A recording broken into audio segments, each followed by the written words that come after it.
All right. Hello, everyone, and welcome. Episode 35 of the This and That Gaming Podcast. My name is Dave, and with me, as always, are my two good friends, Mr. Darren Dasborg. How you going?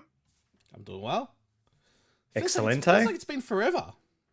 It has been a little bit longer. Mm. It's been a bit of a slow news month almost, Yeah. so we've pushed back a week. But we've got a lot of interesting stuff to cover and a special as well. So we'll get onto that in a minute. Of course, the other half, Mr. Mark Cassar. No description today. Just plain old Mark Cassar. Oh, plain old Mark as well. Geez, that hurts, Dave. Yeah, it's pretty tight.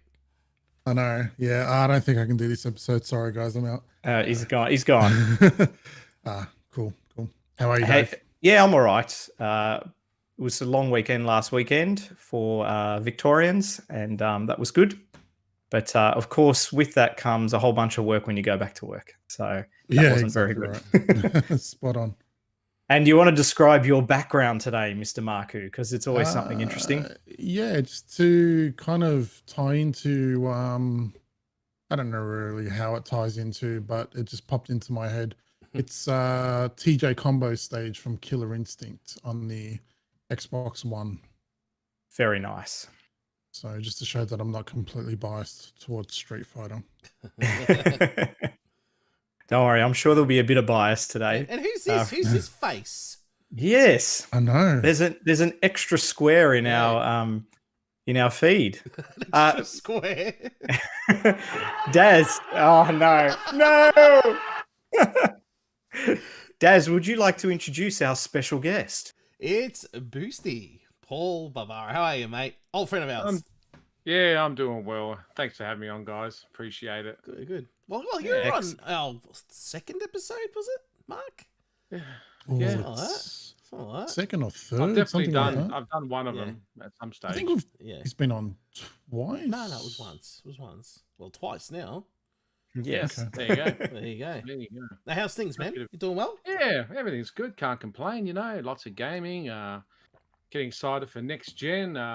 Spending too much time on online shops as usual. Nothing's changed. Yeah, it's online shopping's bad. It's bad. Yeah. Very good. Well, let's kick off with what we do every episode. What have we been playing? We've been playing. No music. Insert No music. music Yeah, this time. remember. Insert music. I will add that post. So there you go. Okay. All right. Fair enough. All right. I think we'll start off with our guest today. Do you want to give us a bit of info about what you've been playing for the last couple of weeks? Couple of weeks. Oh, geez. All right. I'd say the biggest game that I've been playing has got to be Sea of Thieves. Now, I was a Sea of Thieves big time fan, but I did put the game down for a good year and a half, and I've come back, and it is a completely overhauled and changed experience to a point now where I go in this game, I'm going, what's this? What's that? And it's been fantastic. So heaps of Sea of Thieves.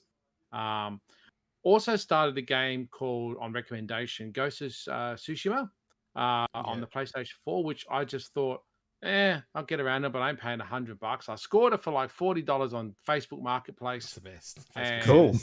Yeah, and it was like brand new, like nothing wrong with it. Just the person didn't gel with it.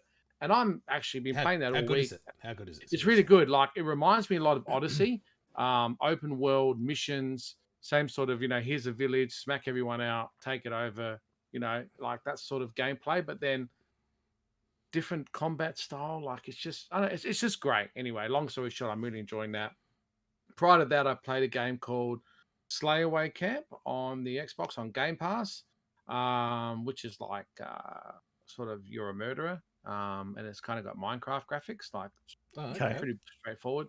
Dabbled a little bit on Mario Galaxy on the Anniversary Edition, which has been good.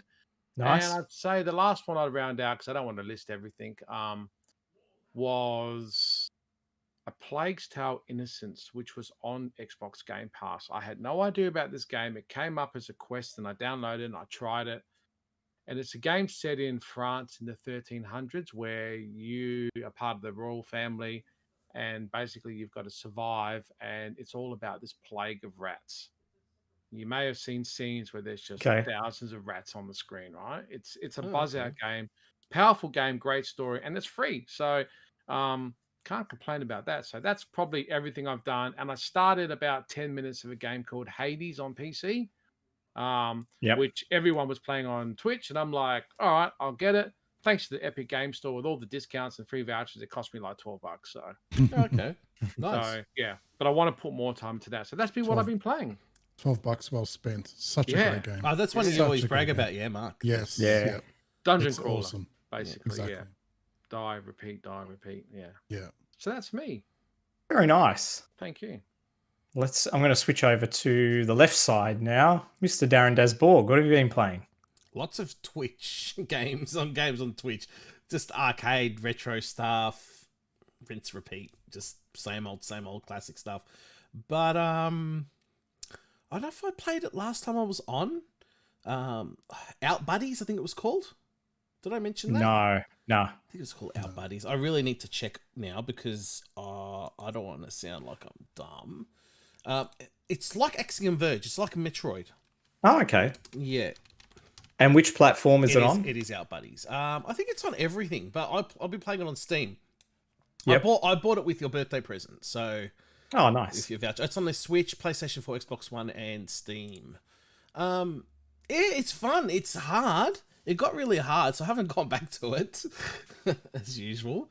But it's great. It's what sort of graphic style is it? It looks like Axiom Verge. Funny enough, Okay. it's the pixel graphics. Yeah. But yeah, it's its own game. It's very Metroidvania, but it's got its own flavor to it, which I like. It's not. You can tell it's not trying to copy too much, but there's enough there to keep you interested. But at the moment, I'm stuck. You know how those games get when you get to the point you've gone everywhere and you don't know where I've got to blow up a wall somewhere. So yeah, that's pretty much what I've been playing the most actually. And besides that, just arcade games, MAME, ZX Spectrum, C64. I actually got a clone EverDrive for my NES, so I was playing around with that for a bit.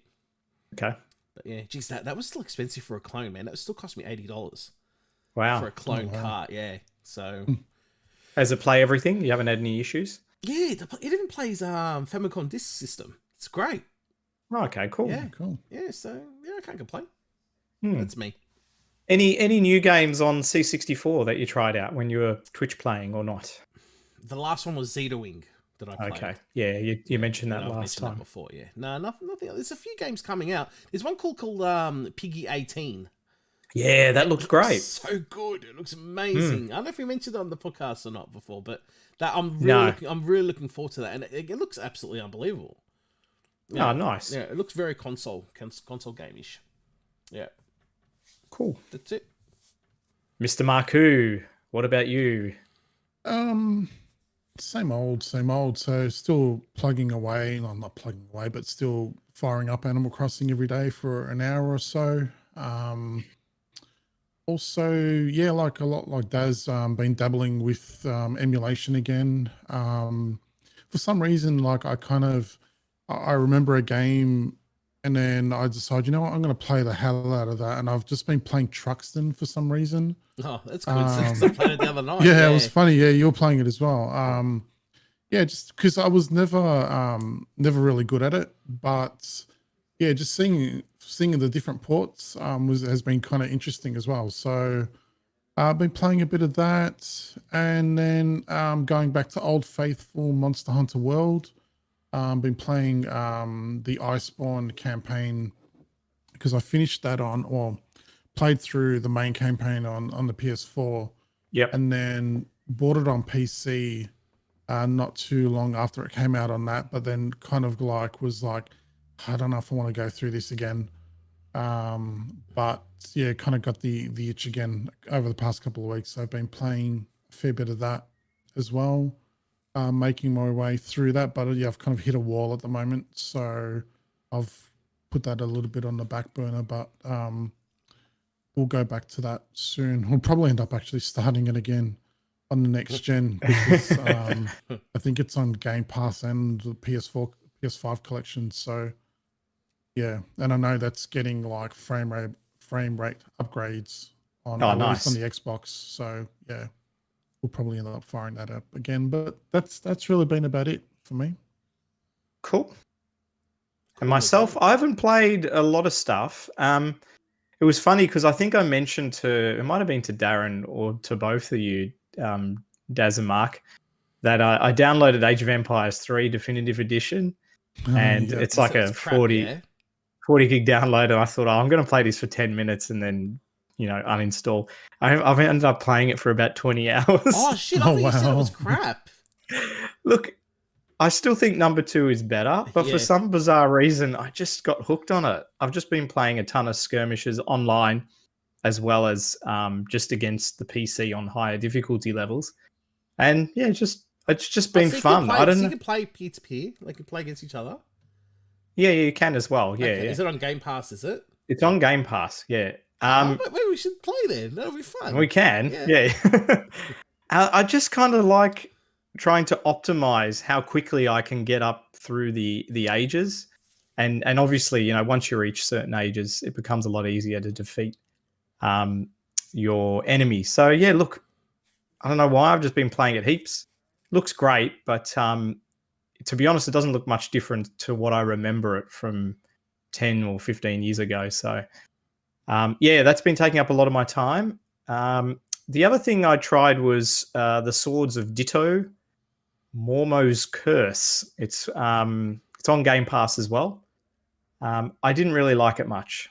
I think the one thing that put me off, it's kind of what do you call it? Like an adventure game. You go through different separate screens. You do collect new abilities. You kill monsters, usual sort of stuff. But you move too slow, and I hate games where you move too slow. So it lasted about 2 hours before I It's bonkers. uninstalled. It's bonkers. It wasn't madness. It had Nah. some nice features to it, and the graphics were very charming. But yeah, I just can't get over a game where you move too slowly.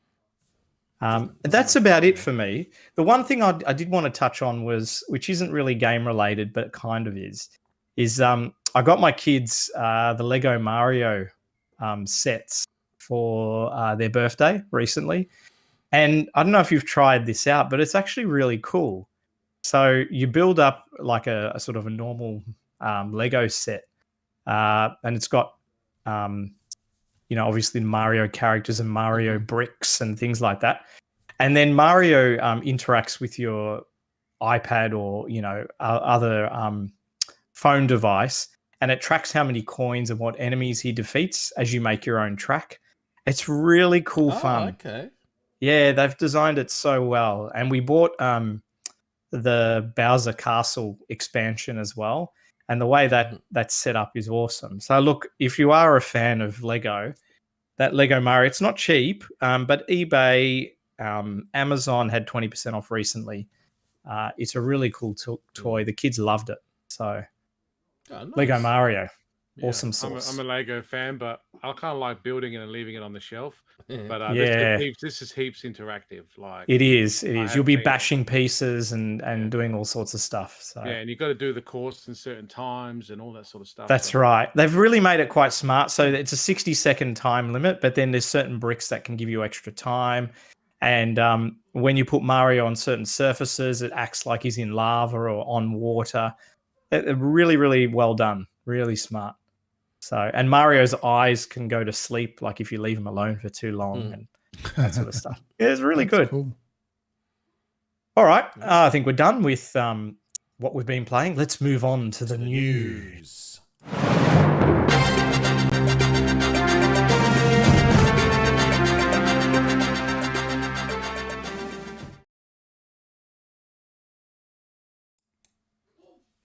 All righty.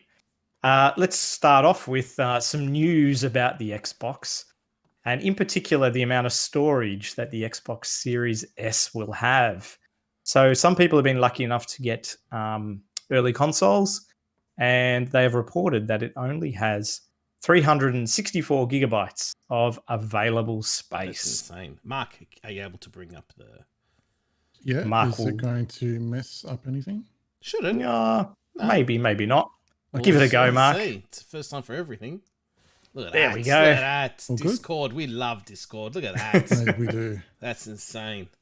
So just to add to this, obviously 364 gigabytes these days is not a lot of space.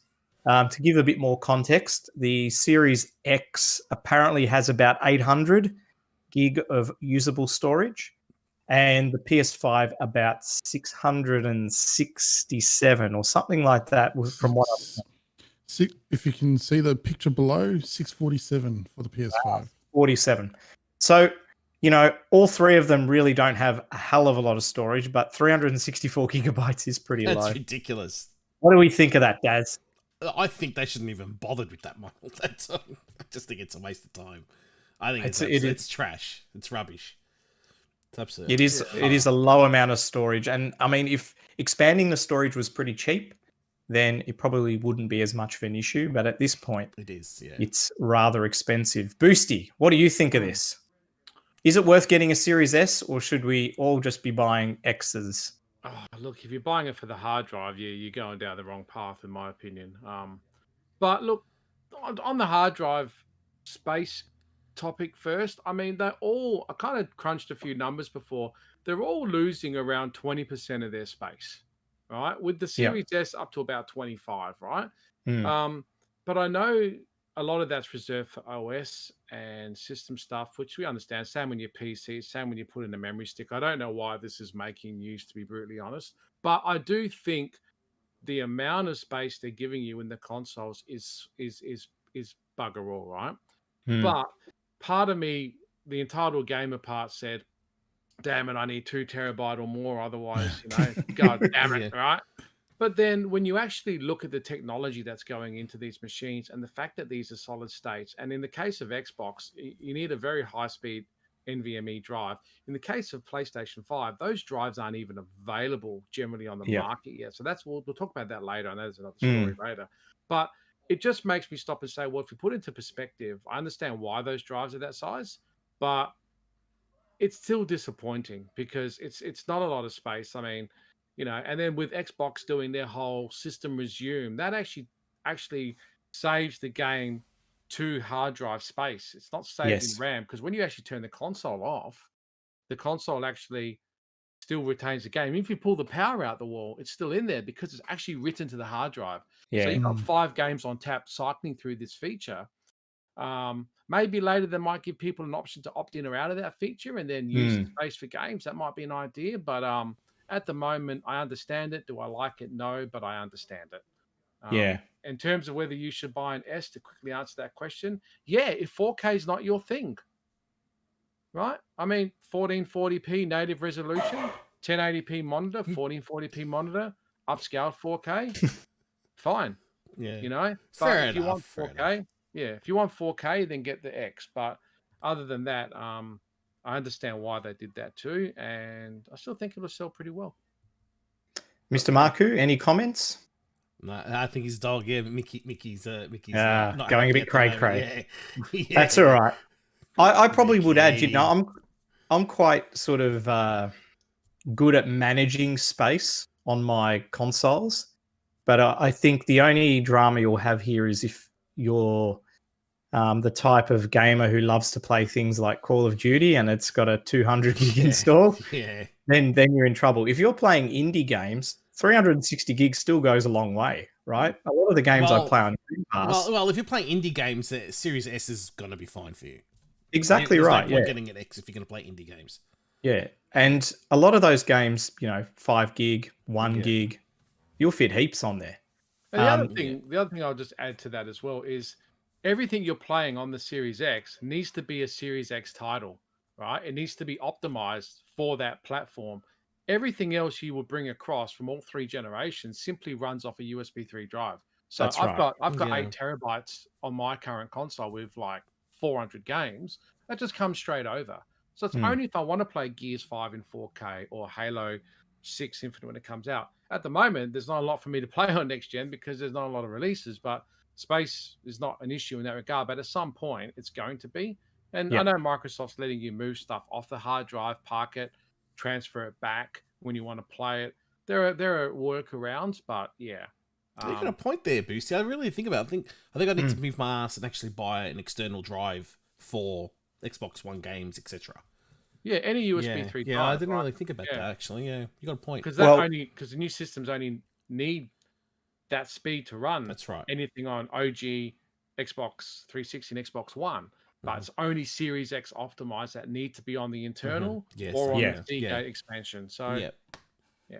Wait till Black Friday sales. They'll be coming up soon. You'll find a truckload of external drives if you're not in a rush. How big is the expansion drive again? The Seagate one? Is it 1 It's a terabyte. It's 1 terabyte. Yeah. Okay. Which formatted is about 820 The gig. Same. Yeah. Yeah. Sure. No, I think it was 900. Sorry, my mistake. Yeah, it'll be more because there's no way. I'm not exactly sure how they're doing the quick resume, but I presume it's kind of like Hibernate on a PC, right? Which basically means the amount of space, everything that's in RAM gets written to disk, and then when you load the game, it just reads all that straight into memory. So if you've got 12 gig of RAM, that's 12 gig of storage, maybe they compress it. That needs to be taken up on the drive. And I think that's why we're losing so much. And PlayStation has the same concept as well. So we shouldn't, because I mean, Windows 10 OS is only 20 or 30 gig when you first install it. It's not 100, right? So I think there's a lot of other capabilities that are there that are taking up space. It's USB 3, isn't it? Yeah. Yeah. Okay. Yep. All right. Yep. Yeah. I think. All right. We'll move on. Staying in the Xbox camp. This was a little bit old, this story, but I thought it's still worth including. The Master Chief Collection will run at 120 FPS on both the Series X and Series S. That's great. Yeah, really cool. Boosty, as you're a bit of an Xbox fan, what are your thoughts on this? Frames, baby, frames. PC elitist, right here. No, not really, but no. Look, I mean, I'm all for the frames per second. In short, 30 no good, 60 is the sweet spot. 120, I think visually you struggle to see, but it is better for things like fluidity and trigger happiness and all that sort of stuff, right? Yeah. So the fact that they're doing that on these old titles and making the multiplayer, saying Gears of War,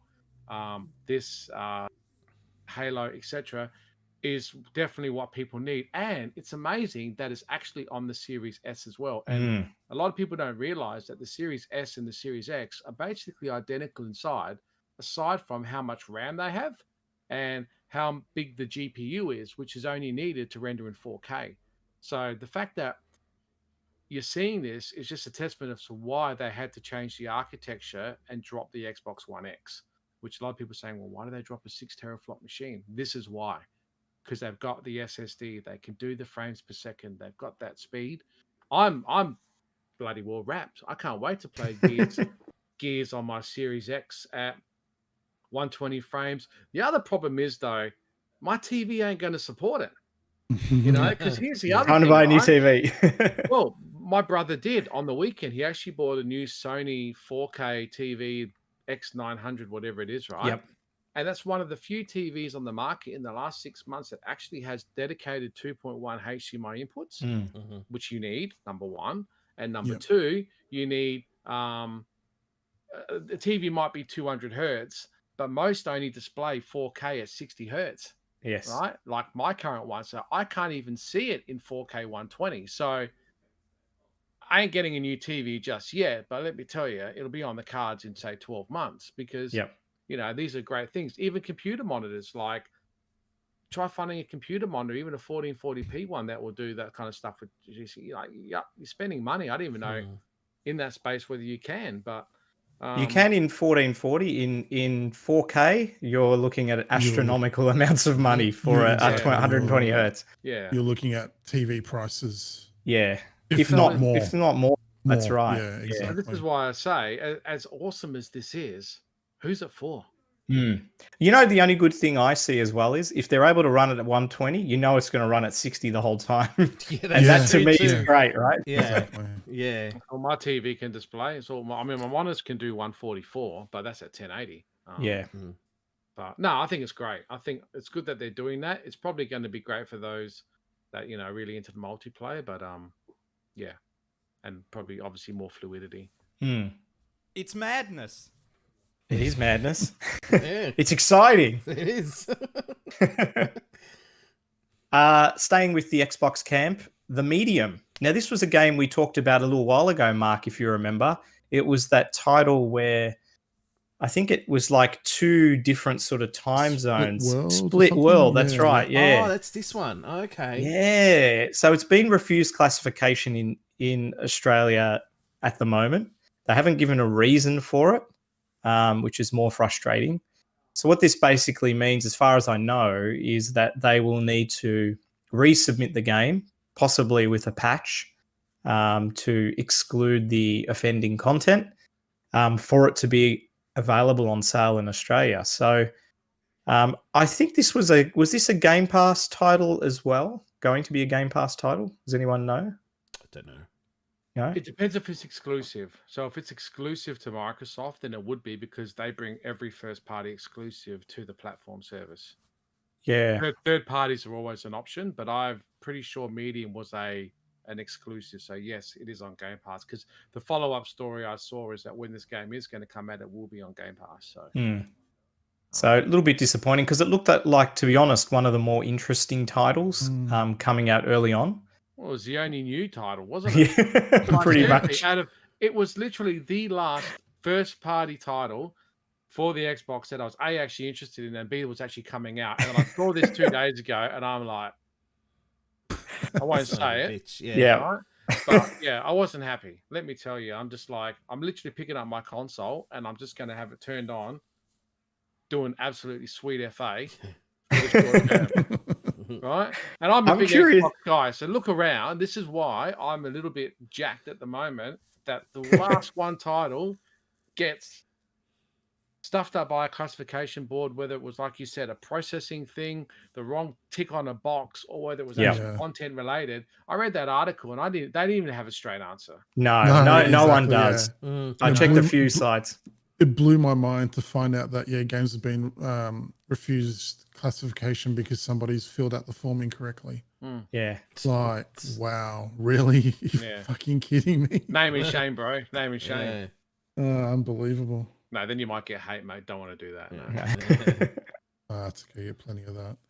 All right, and we'll move on to the move on to some Sony news now. This is actually, well, it's more Ubisoft. So they've basically said that not all the Assassin's Creed games will be backward compatible on PS5. Now, this is very interesting because when PS5 had their list of games that weren't compatible, there was only 10 on there, and there wasn't any Assassin's Creed games. Now, they didn't say that was going to be the only 10, but they did say that the majority were going to work. I'm not sure what's going on here, whether Ubisoft are doing a dodgy. It is only on the PS5 that they're having this issue, apparently, and I think it's the Assassin's Creed. Is it which Assassin's Creed is it there? Two of them, Syndicate and the Chronicles series. The Chronicles were the side-scrolling sort of one, but Syndicate, like, kind of an oddball title there. Like, just why that one? Like, and in addition to that, there's a few others of theirs: Star Trek, Bridge Crew, Werewolves Within, Space Junkies, and Risk. So, I mean, there's not a lot we're losing there, but it is odd that these ones are coming up, and why are they coming up?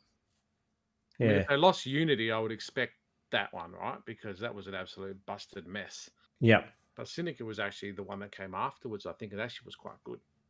Unity was the one where everyone's eyes was all weird and stuff. There was graphic glitches everywhere. Yeah. Yeah, I don't know. I just think someone in Sony's PR department needs to be rolled over the coals, I think, because there's been a lot of backflips in the last couple of months from Sony with what they're saying.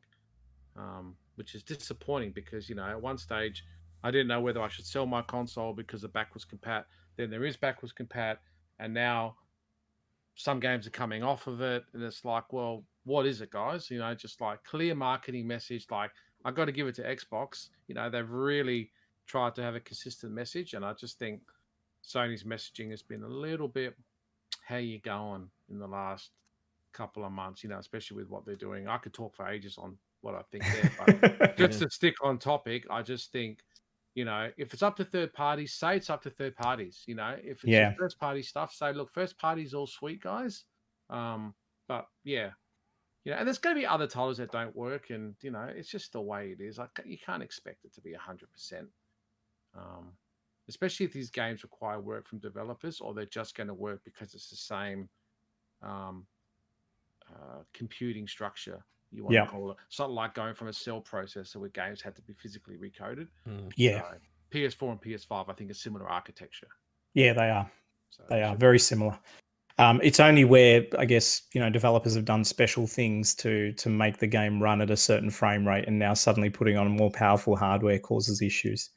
I think I've got fairly good confidence that the majority will still be backward compatible, but it is a bit frustrating because there might be another favorite title you have that suddenly doesn't work, and maybe there's a reason then to hold on to your PS4 when you don't really want to. Moving on, so we've talked a little bit about the SSD storage in the Xbox. The PS5 SSD storage, well, it won't be available. The expansion won't be available at launch.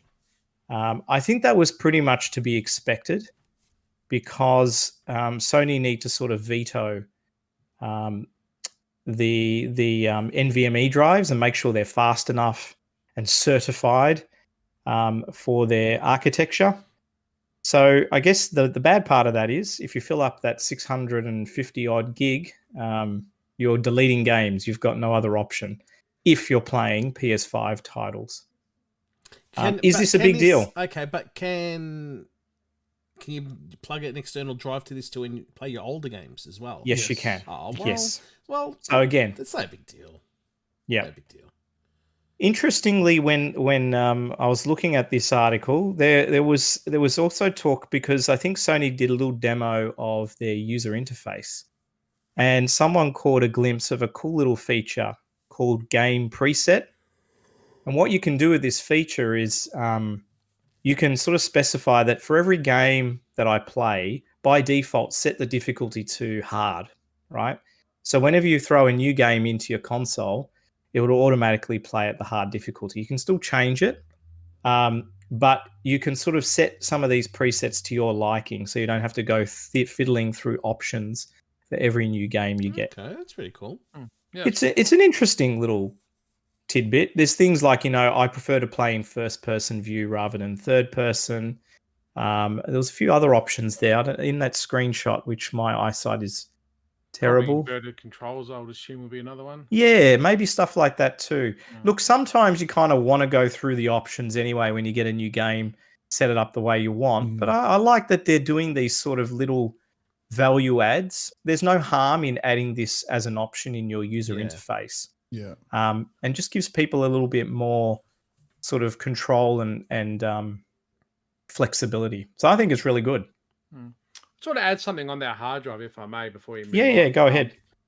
I actually think it's a good idea that Sony's actually put the brakes on these external drives at the moment, because a lot of what I've understood to be a potential problem with these external Sony drives is when you go proprietary like Xbox are doing, it's not so much a pricing, because Microsoft is proprietary, but they're also opening it up to other sellers. So it's not just Seagate. So there will be multiple. It's just Seagate at launch, right? So there will be price competitiveness there. With Sony, you got the same option. You can get your own drive. But the biggest issue is, as I said, Mum's going to go into the store and go, Timmy wants an NVMe drive, right? Yeah. It says it's fast and shit like that. Right, okay, get it. It's on sale. It's $250. But it's simply not going to deliver. The PlayStation needs 5.5 gigabytes per second now. A lot of the drives on PC right now aren't even half of that. Yeah. Right? He's shaking his head because he knows, right? PC over here. Yep. That's the problem. So they really need, and because they're still going to have third parties selling it, there needs to be something on their products, something on the box that says this is certified to run on a PlayStation 5, because I can tell you now, someone's going to put the wrong drive in, the game's not going to perform, and then they're going to crack the shits and say, well, Sony, and this is the problem. This is why I almost kind of wish Sony had a proprietary solution here, so you could just buy it and stick it in, right? And I know people want to do their own thing, but I just think, at least Xbox at the open out the gate has a solution, right? But I really would have liked to have seen Sony with one as well. But again, you're probably more likely, and Sony's probably even more likely because that's only got an 800 drive, 600 odd of usable space. Hmm. You know, Call of Duty and a couple other games, Sackboy, Demon Souls. You know, suddenly you're starting to get up there, right? Yeah. So Yep. same sort of thing. And I don't know if Sony's giving you the option to move things to an external USB like Xbox is. I'm hoping they will, but again, I haven't seen a confirmation. So yeah, I understand why they're locking it down, but yeah. Yeah, Like we look, said- and in a few years' time, this may not be an issue at all, right? Yeah. We've I think at the moment there's probably only two or three NVMe drives that I know of that are quick enough. Now, whether they're certified for PlayStation or not is a different story. What But there are a cost? couple. What are the prices for those? For something They're like that? expensive. They're more than what the Xbox One is, or around that price, Oh, right? jeez. You gotta Because remember, the Xbox they're One's only running at 2.8 gigabytes per second versus 5.5. yeah.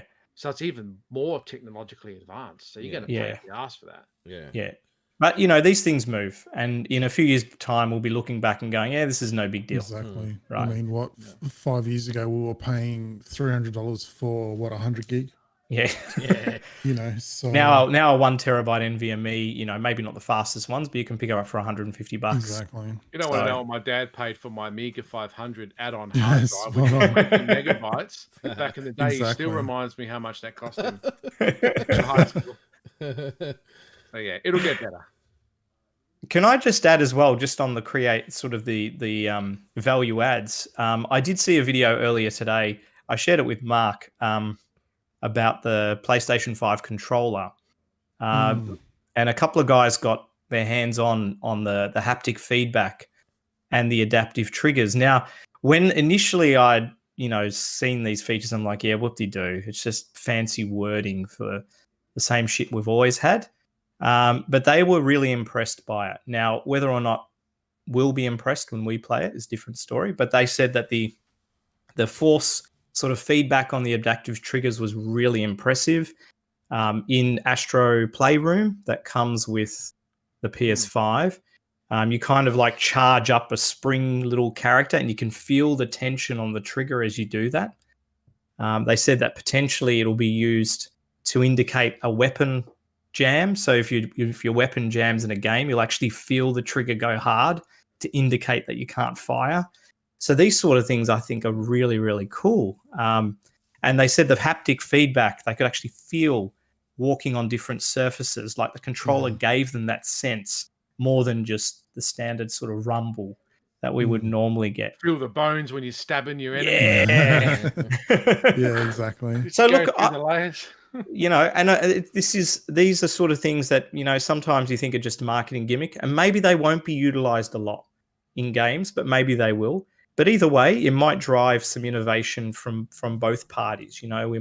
Mark mentioned to me the Elite controller might take on some of these capabilities, or maybe introduce new ones that comes out. So I think it's great that they're doing that. And yeah, Nintendo would always come up with these sort of gimmicky things like their Wii remote and stuff like that. But it's nice to see just small touches to the controllers that we know that could potentially make a difference in games. Anything's got to be better than my whole body being the controller in Kinect. So definitely. That would always break down. You don't want to perform, and There's a lot of lag. lag. But yeah, no. For me, I do like the look of this PlayStation controller. A lot of people giving some positive feedback because I think the jump in the controllers on Xbox, like they say, can't mess with perfection, right? But on the PlayStation side, it's been such a jump from the other previous PS4 controller to this one that people just are actually blown away by it. Even down to the way it feels with the way it's textured and and all those. I like the PS4 controller. So a lot of people are saying they're actually saying really positive things about it. Like you see unboxings and people go, "Oh, it comes with a controller," but then they're doing a follow-up video going, "Actually, you know what? I've actually been using this controller, like even down to the little X, zeros, and triangles, all over the whole thing. That if you don't actually look at it, you're never going to notice it up close. Oh, yeah. Yeah. Yeah. So it'll be interesting to see the feel because they do say it's a little bit more chunky. It's a bit more weight, got a bit more weight to it. I like weight. Yeah, I like weight. kind of like following up what Boosty was saying, like the video that Dave sent me, like it was there. These guys were there to take their first look at the PS5, but all they kept going back to during this entire video was the controller, the controller, the controller. They were so impressed by it. Like, yeah, the game was great, but Jesus Christ, this controller was great. You know, it was like amazing. So, And I yeah, think looking forward to it. Yeah, the Astro Playroom really highlights the controller's Yeah, features. yeah. He mentioned something like the title screen, like something like there was a flash of light that went across the title screen, and you could feel it across going across the controller as well. So, and another thing, ETA Prime YouTube channel. He also hooked it up to a Raspberry Pi. It works straight away out of the box as well too. Dude, it works on the Switch with the 8-bit though receiver. Wow, Works on PS3. Works on PS3. Yeah, really? Doesn't work on PS4. Yeah. Rich from Review Tech was taking the absolute piss out of that. That's where I saw it. I'm like, why Sony? You know, worked on PS3 series. Yeah, serious. Yeah. Not wow. PS4. Oh wow. There you go. Well, that's exciting. I mean, there's not long to go now before this time Marku can give it a try. 5 days, Yeah. 5 days. Yeah, 5 days for Xbox. This time Tuesday and Thursday next week. Tuesday and Thursday. And Thursday. I have to see how many people are chucking a sickie at work. I'll book leave off. I'm already off. So. I've got a friend too. He's a friend the rest of the week. Sorry, all of next week and half of the following week. Tony. Oh yes, yeah. What you do that. Yeah. He's got both. He's picking up both. A friend He's of getting mine. both. Yeah. Again, not surprised. Yeah. No. All right, we'll move on to some other hardware news. Sega, they have sold off their arcade business, or at least 85% of it, to another arcade company called Genmu. Is it Genmu? They're citing COVID as basically the reason why they've had to do this. It's kind of weird to see Sega sort of move out of the arcade space. Do we think this is going to have any impact, though, on the types of things, the types of games they produce, and that sort of thing? Anyone want to comment? I hope not. I hope not. I mean, I don't think so. I don't think so either. I think because most of their games are all console PC based now anyway. The thing is, they're only selling their actual arcades. They're not. Oh, okay. So it's not the they're actual not games. stopping making arcade games. It's just you know, like in Japan, they've got their arcades.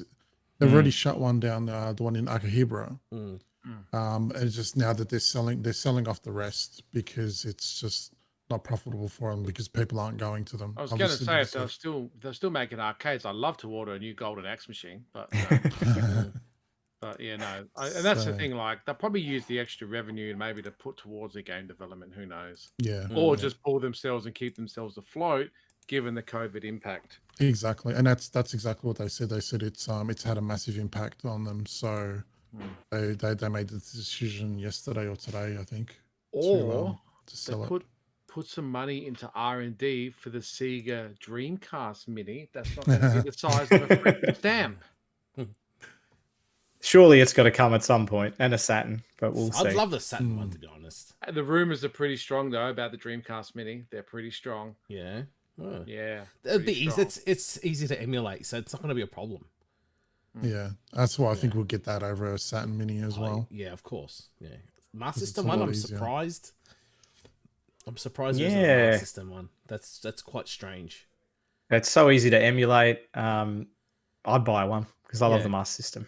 Have a Master System Mini / and then have Game Gear on there as well. Yeah. Same ROMs, aren't they? Yeah, pretty much. I mean, it would have been grouse to have a handheld release that had that, but you know, they should have just made it bigger. I think they had the right idea, but like 4 games and just like the size of a stamp, like it's stupid. I got all excited until I actually saw it in someone's hand. I'm like, you're kidding me. It's not worth the money. It's not. And they're not cheap. What are they, like $80 each? $80. Yeah. Yeah, no. You're not going to play that a lot. If it was a full size one, then great. You can do a lot of things. You can tinker with it a bit. Not at that size. No. I'm surprised Nintendo hasn't done a. Sorry, I know this is going away off. I'm surprised that's Nintendo right. hasn't done a GBA Mini or a Game Boy like with multiple games. I reckon it comes. Honestly, dude, I reckon it comes down to price. Yeah. Well, they've already done a Game Boy Mini. They did that. Did they? A little Game Boy Micro that's been released years ago. No, I'm not talking about that. I'm talking about like one that's got like a shitload of games on it. Like, okay, that's what I mean. You get a factor screen and everything like that. Yeah, that shit adds up, man. For a novelty, yeah, I don't know if it's worth it, to be honest. Well, the Game & Watch one comes out next week, and that's only $80. Yeah, yeah.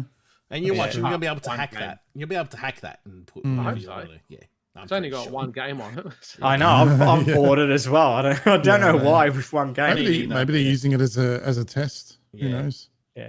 Honestly, though, if they released a Game Boy, sort of mini, well, not really mini, but a Game Boy, and even if it was at $150 to $200, people would still buy it.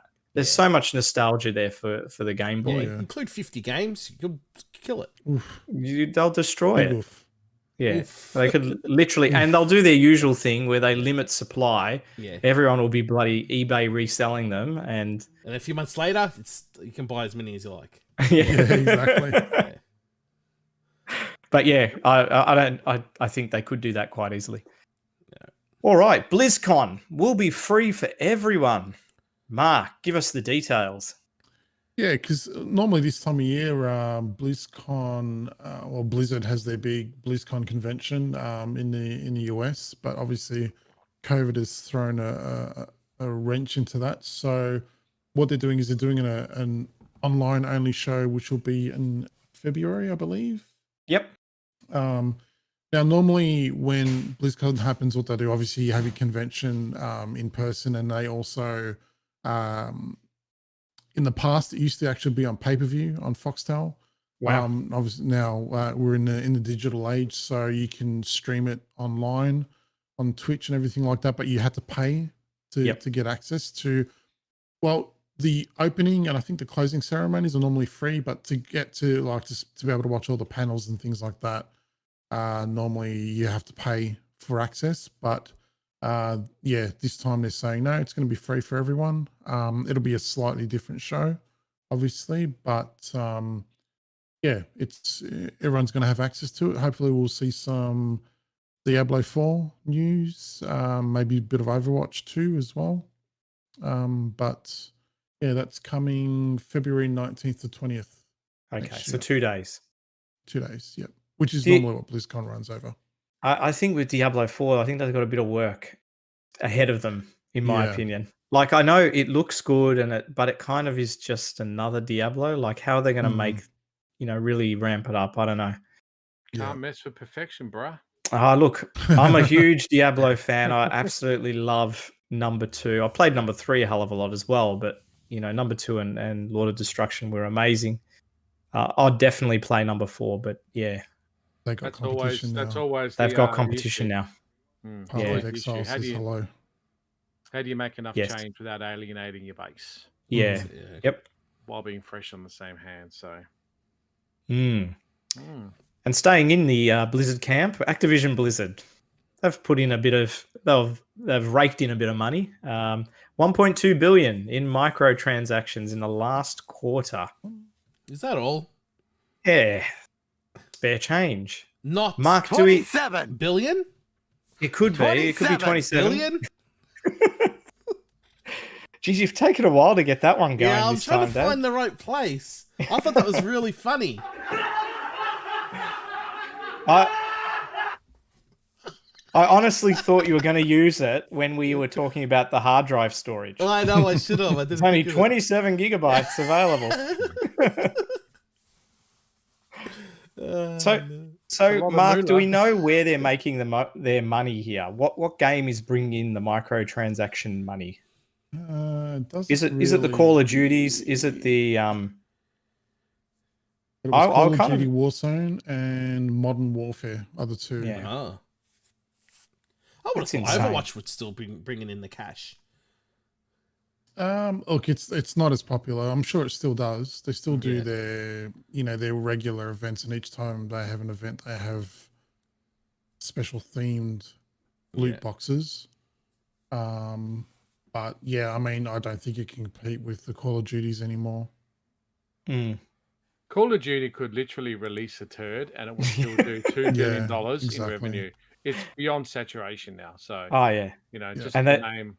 Honestly, I can't even keep up with them anymore. I saw an ad for one on TV before, and I thought, I swear, isn't this game already out? But it's not. It's coming out next week or the week after.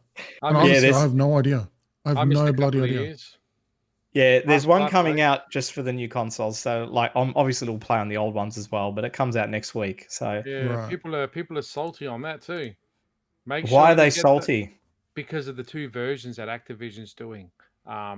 The first version doesn't give you an upgrade path. Are you serious? Yeah, and then you have to buy the Series X version. So, Rich, again, another one of his videos was tearing into him about, why Activision, why. But, 1.2 billion tells you why. Yeah. It's disappointing. I would expect, you buy any game with a third party, away you go.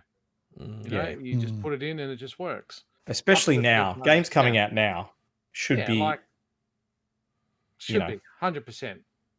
100%. So disappointing in that regard. But look, these games print money. Like I said, the last Call of Duty I played is WW2, which was 2, maybe 3 years ago. And I only played the single player because that's what I loved about Call of Duty. But I haven't played the latest one. I don't know if I played this one either. So, but well done, Activision. There you go. Some news from our well, is it Bethesda? It is still Bethesda. They had some more info on Starfield, which is their upcoming game. This game will come out before Elder Scrolls 6. Now, they didn't give a date for when it's coming out. They still said it's got some time. What some time is, we don't know, but it could be next year. I can't imagine them waiting until 2022 to release Starfield. I think it will come out next year. I think they just can't afford to take that long. They've also said that it's single player only. There is no multiplayer, which will appease a lot of people that play their games pretty much because they are big single player games. There is a new engine being built, finally. It's still in development. Let's see how good that engine is and how it works. Hopefully I won't have floating beds like I do in Fallout and all sorts of other things. Part of the charm, baby. Part of the charm. Oh, it is. It is. If you don't get at least one spinning head in their Fallout game, there's something wrong. That's right. It's kind of like you can use it to sort of, like sort of a mother knows it's young by their smell. You can tell a Bethesda game by the glitches. Good analogy. Good analogy. Yes. That does deserve a... Yeah. It does. I think it does. It does. Quickly, John Lombardo says GBA Mini would be tits, though. Yes. It would. Yeah. They could do so much. They could have, titles from the Color and old school Game Boy as well as GBA. Yeah. Oh, jeez. Just chuck a Pokemon on there and straight away it'll sell truckloads. Oh, yeah. I'll buy 2. Yeah. That's where I think Nintendo does a good job, is they get the game list right. Yeah. Whereas, Sega dropped the ball with their game list, PlayStation completely dropped the ball with their list. Like if they just got the games people wanted, actually read some websites with the top 30 games we want to see on these things, they would have done so much better. Oh, the Mega Drive one was pretty good. What are you talking about? I don't know about Mega Drive. I didn't say Mega Drive. I think it said Sega, because it said Sega. Yeah, the Game Boy. Okay. The Mega Drive Mini was Mega Drive one was fine. Yeah. Those ones. But the games make the system, don't they? If you don't have the good games, no one's going to want it. Yeah. So one of the other things they mentioned in around Starfield was it had a procedurally generated world, but then they also said that the experience won't be different for different players. So I'm not sure exactly how that's going to work, what that involves, but it's going to be an extremely large world. So for us single-player RPGers that love to explore, that'll be fantastic. So yeah, my guess is next year, probably around this time. I don't reckon they'll wait till 2022. And because Microsoft now, well, they will own Bethesda very soon. These titles will be on Game Pass day one as well, which is huge. So that's both Elder Scrolls 6 and Starfield. Game What a Pass, score. Game Pass is going What to a score. destroy everyone. Game Pass is amazing. Yeah. I'm surprised the others haven't pulled their finger out their back ends to come up with some sort of model. Yeah, Seriously, it's they great. just, yeah. Actually, quick question. Side Mm. note. Booster should know this answer, I think. I've bought a 3-month Xbox Gold, right? And I'm looking at buying another 12-month Gold. And I've also bought an Xbox Ultimate Game Pass code as well. I haven't applied it yet. Now, if I put all my Xbox Gold in my account, say about, I don't know, it's a month, so it's a year and 4 months, and then I apply the Ultimate, will that change that all to Ultimate? Yep. It stacks Okay. up to 24 months. No, actually up to 36. 30, Actually, sorry. okay, good. So just basically buy the tits out of gold Yeah, and then put apply that code in one. at the end, apply, and it's all converted. Yeah. And as of insane. next week, you get EA access included in Ultimate as well. That's Yeah. crazy. Okay. So if you have any EA Access cards, they also will convert to Ultimate to a certain ratio, but it actually can work out to be quite cheap, depending on how cheap you pick up those EA cards. Okay. Which is Yeah. why you notice they've stopped selling 12-month gold cards in a lot of places now. Yeah. Yeah. Yep. Yeah. No That's reason. why I'm going to try to grab a couple before they go. So my Yeah. local Coles has them. Yeah. Yeah. Look, it's great. I mean, it's just I think they've done it the right way. I always find something new on there to play. I play other games as well, but it's really nice to be able to just say, oh, I'm not sure what I want to play. I can try it and there's no risk. You know, I haven't blown $20 or $30 or $50 or $60. So, And I very generally, good. I'll be honest, I go out and buy the game afterwards if I really like it. Yeah, for I went sure. out Me and too. bought Plague's Tale Innocence because I'm like, that was a fantastic game. I played like 3 times. I even Yeah. played it on the PC. I played it on the console. Yep. Mm. Got it, and that's what it does. Hot Shot Racing was another fantastic How game. good as is well. that game? It's great. Oh my god, it's awesome. Yeah. Awesome. So, yeah. Mm. I should have a, endorsed by Xbox Game Pass. Because seriously, I just sing the praise to that. Yeah, look, it has been done very well. Game Pass, Well, there's no doubt. that's what's made me swing for the Xbox One X. Sorry, Series X. See, how's that, mate? Even I'm stuffing up sometimes. Imagine a normal parent goes in and wants to buy a Series X and they buy One X. That's the only thing. That's the thing that Microsoft have really need to have fixed. Well, they're out of production. That's it. Yeah. Yeah. There was a lot of people buying them in America, apparently, getting confused with the Series X and the but One there's X. pre-owned ones, yeah. So Yeah. Yeah. All It's right. like the Wii And thing. Yeah, go. Sorry. no, that's all right. We had some more disappointing news around Cyberpunk 2077. It's been delayed until December, I think December 10. Either way, makes everyone sad. It is the most anticipated game of this year, I think. And yeah, on top of that, we had developers getting death threats as a result of this delay. Pretty bonkers. Daz, cue us in. It's Come on. madness. Yeah, I think it needs It's both. madness. It's bonkers. There we go. It's bonkers. 27. Really though, like, what do we think of this? How entitled are people if they're sending, But are these people serious? I mean, I don't are they know. just doing it just to be because they're bored? You know what I mean? Bro, Just being they're a cooked, troll. mate. They're cooked. It's ridiculous. They are It's- absolutely cooked it's a on a video combination of so many products. It's not it's unfathomable. It's You know, ridiculous. like, why would they do that to developers? They're people like every one of us Yeah, here. They've exactly. got families, they've got jobs. It's exactly You know, Yeah. like, what do you want? Yeah. A rush game that's not going to work, and Yeah. yeah. you're going to spew over 3 weeks of development. Like, ain't nobody remember a delayed game. People remember a shit game, right? That's it. And that's the way it is. And I won't quote Miyamoto word for word, but he said it countless times, and I've been thrashing that statement every time I talk about a delay. But going that extra step to make a death threat and actually making something real for whatever personal gain is, like I said, it's unfathomable, and it's something that, for me personally, I don't ever want to see associated with this industry that I love. I just Mm. You know, those people seriously need to get medical help. Yeah, it's not right. No, it's No. not. No. No, over what? Because you're that entitled to a game, Idiots. you know. They probably will play it for 3 hours and then put it down and Yeah. never touch it I'll again. see it spinning the head or something, and then I'll turn it off.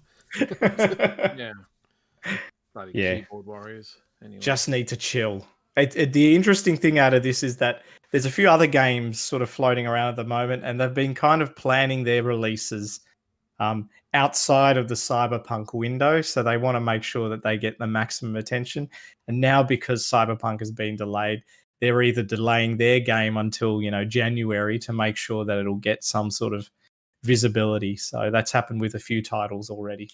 yeah, smart move, isn't it? I Yeah. mean, we really want to throw. I mean, look what happened to Alan Wake when they released it on the same day as Red Dead Redemption on the 360. Ain't nobody bought Alan Wake. No. Yeah, And it that's wasn't a one of bad game, but one of the best games on 360. Like Yeah. one of the best. And it's got its cult status now. yeah. You know, like it's very important. You know, what did someone else try to put another shooter up against Call of Duty? That worked out great. You know, like it's shit. Marketing people need to be fired if you're doing something as stupid as that. Rest in peace, Battleborn, going up against Yeah, Overwatch. that was no, the how one. dumb was that? Battleborn. Rest. Actually, no, it went up against both. That's right. It went up against Overwatch and COD, and it got Destroyed. absolutely slaughtered. Crazy. It's actually a fun title, but it just It's supposedly it's quite good. Yeah. It's sad. I played that It's at sad. EB Expo with 2K, and that was a lot of fun when I played that. And I'm like, this is going to be great. And then like, Nah. I don't understand why everyone's kind of. I know they're always trying to focus on the October-November window, in the lead up to Christmas, but it's the worst time. Yeah, Like but- Blizzard always release their games at sort of August, that sort of thing, earlier on. They'll use the summer holidays maybe as a time over in the US, but yeah, don't come up against a COD. You're gonna lose, and it's just crazy. And definitely don't come up against Cyberpunk or a new Elder Scrolls or something like that if you're in the RPG space. All right, and one of our favorites, or least favorites, NBA 2K21. Now, apparently, NBA 2K20 had ads as well, but 2K21 has repeated that, and they've got unskippable ads, in-game ads. This is madness. Ads in what? In what way? It's madness. What do you mean? Like ads for what? Mark, did you want to elaborate on this, or? So apparently it's I don't know, it's just got in-game ads. I don't know what they're for exactly though. So it's not I like think for the ones Gatorade actually- or that kind of shit. yeah, they actually take you out of the game to show you the Yeah. ad. But Oh, from what I understood, there were two versions. I'm pretty sure one of them was sold at a substantial discount, which included ads. And Oh, then wow. one was sold at full price. So I think when that story came out last year, there was actually a bit of confusion. But it Yep. still begs the point: like, would you buy Demon Souls for its $125, right, on day one, or would you pay $60 and get it with ads every 25 minutes that run for 60 seconds? I don't Like, want ads in my game. No, but think about it, right? That's like what's put through. And Mm. some people go, you know what? Oh, yeah, I'll have cheap international calls if I get an ad every. You ever remember that? Your mum's on the phone, all of a sudden she Yeah, pauses it's while this true, yeah. ad plays. But people take that shit up, right? And it's like, Mm. but the fact that they've tried that in a game, I do agree, is probably not Yeah, acceptable. and the thing is, and we had the whole kerfuffle about this game being more expensive Yeah. as well at launch, and then to have it's and I think the thing that people are up in arms about, it's not so much about the ads, it's the fact that you can't skip them, but 2K is addressing that as well now. So they're saying it was a problem with the way they were implemented. Yeah, okay, Yeah. no problem. What's We the saw point how of it? long we could get away with it, Yeah, and now people are exactly. complaining, so we'll change it. I want to clarify though. What's the point of an ad if you can skip it?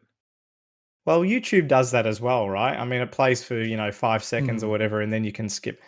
Yeah, I don't know. I guess on television you can walk away from your TV in the old days if you didn't want to watch an ad, but you couldn't skip them, could you? I guess if you recorded, you could. I agree to an extent. If you can't skip the ad, how much attention are you getting for that particular what's the product from the end value? user? Yeah. Well, the game should be for free then. If you're going to be putting Yeah. ads every 60 seconds or whatever, 60 seconds, you know what I mean? Or at least give you a benefit, like Boost said. If it's an option of paying one price versus another, fine, cool. Or because again, Street Fighter 5 did this for a little bit. They played with ads. You had the option Yeah, I that remember but you could turn them off if you didn't want them. And if you turned them off, if you left them on, you got fight money, which you could use to buy characters or other stuff. If you turned them off, you didn't get any of that, and you didn't get the ads, obviously. So give customers a benefit. You got to give them something in return if you're going to play them ads for a full price game. If it was an indie title, yeah, sure, okay. If you're going to play me ads to support the developer, yeah, great. I don't have a problem with that. But this is fucking 2K. Like, come on, they're not hurting for cash. Yeah, that's right. They've got transactions in the game as well. Exactly. So and it's just a slippery slope, like now everyone accepts with mobile games that they're going to have crappy ads in them and shit like that. We don't want that on console games, dude, do we? That's why I don't play phone games. I'm over it. When I used to play phone games, I used to pay $5 to play and own the game. Whereas now every game is free and it's microtransactions or ads to skip. The model changed. It's the whole reason why Nintendo failed with Super Mario Run, yet succeeded with other titles, because they were told you need to make it free and put in ads and transactions to nickel and dime. Is a far better business model than a upfront price. Get everyone off, and it showed in their sales. You look at all their other titles and how well they did with that model, and how poorly Super Mario Run did. Right? It's just a fact of how the model's changed. So either way, ads suck. I hate them. Not paying for it. Yeah, exactly. Wow. Yeah, where's that sound? Come on, mate. You're not on your ball. I know. I've got to move. I've got to move. There we go. Beautiful. There we go. And to round out our news for today, a little bit of comedy. Gaz, do you want to talk us through this one? Bit of comedy, eh? A bit of comedy, Dave? Is it? Yeah, this is your favourite console. Bit of comedy.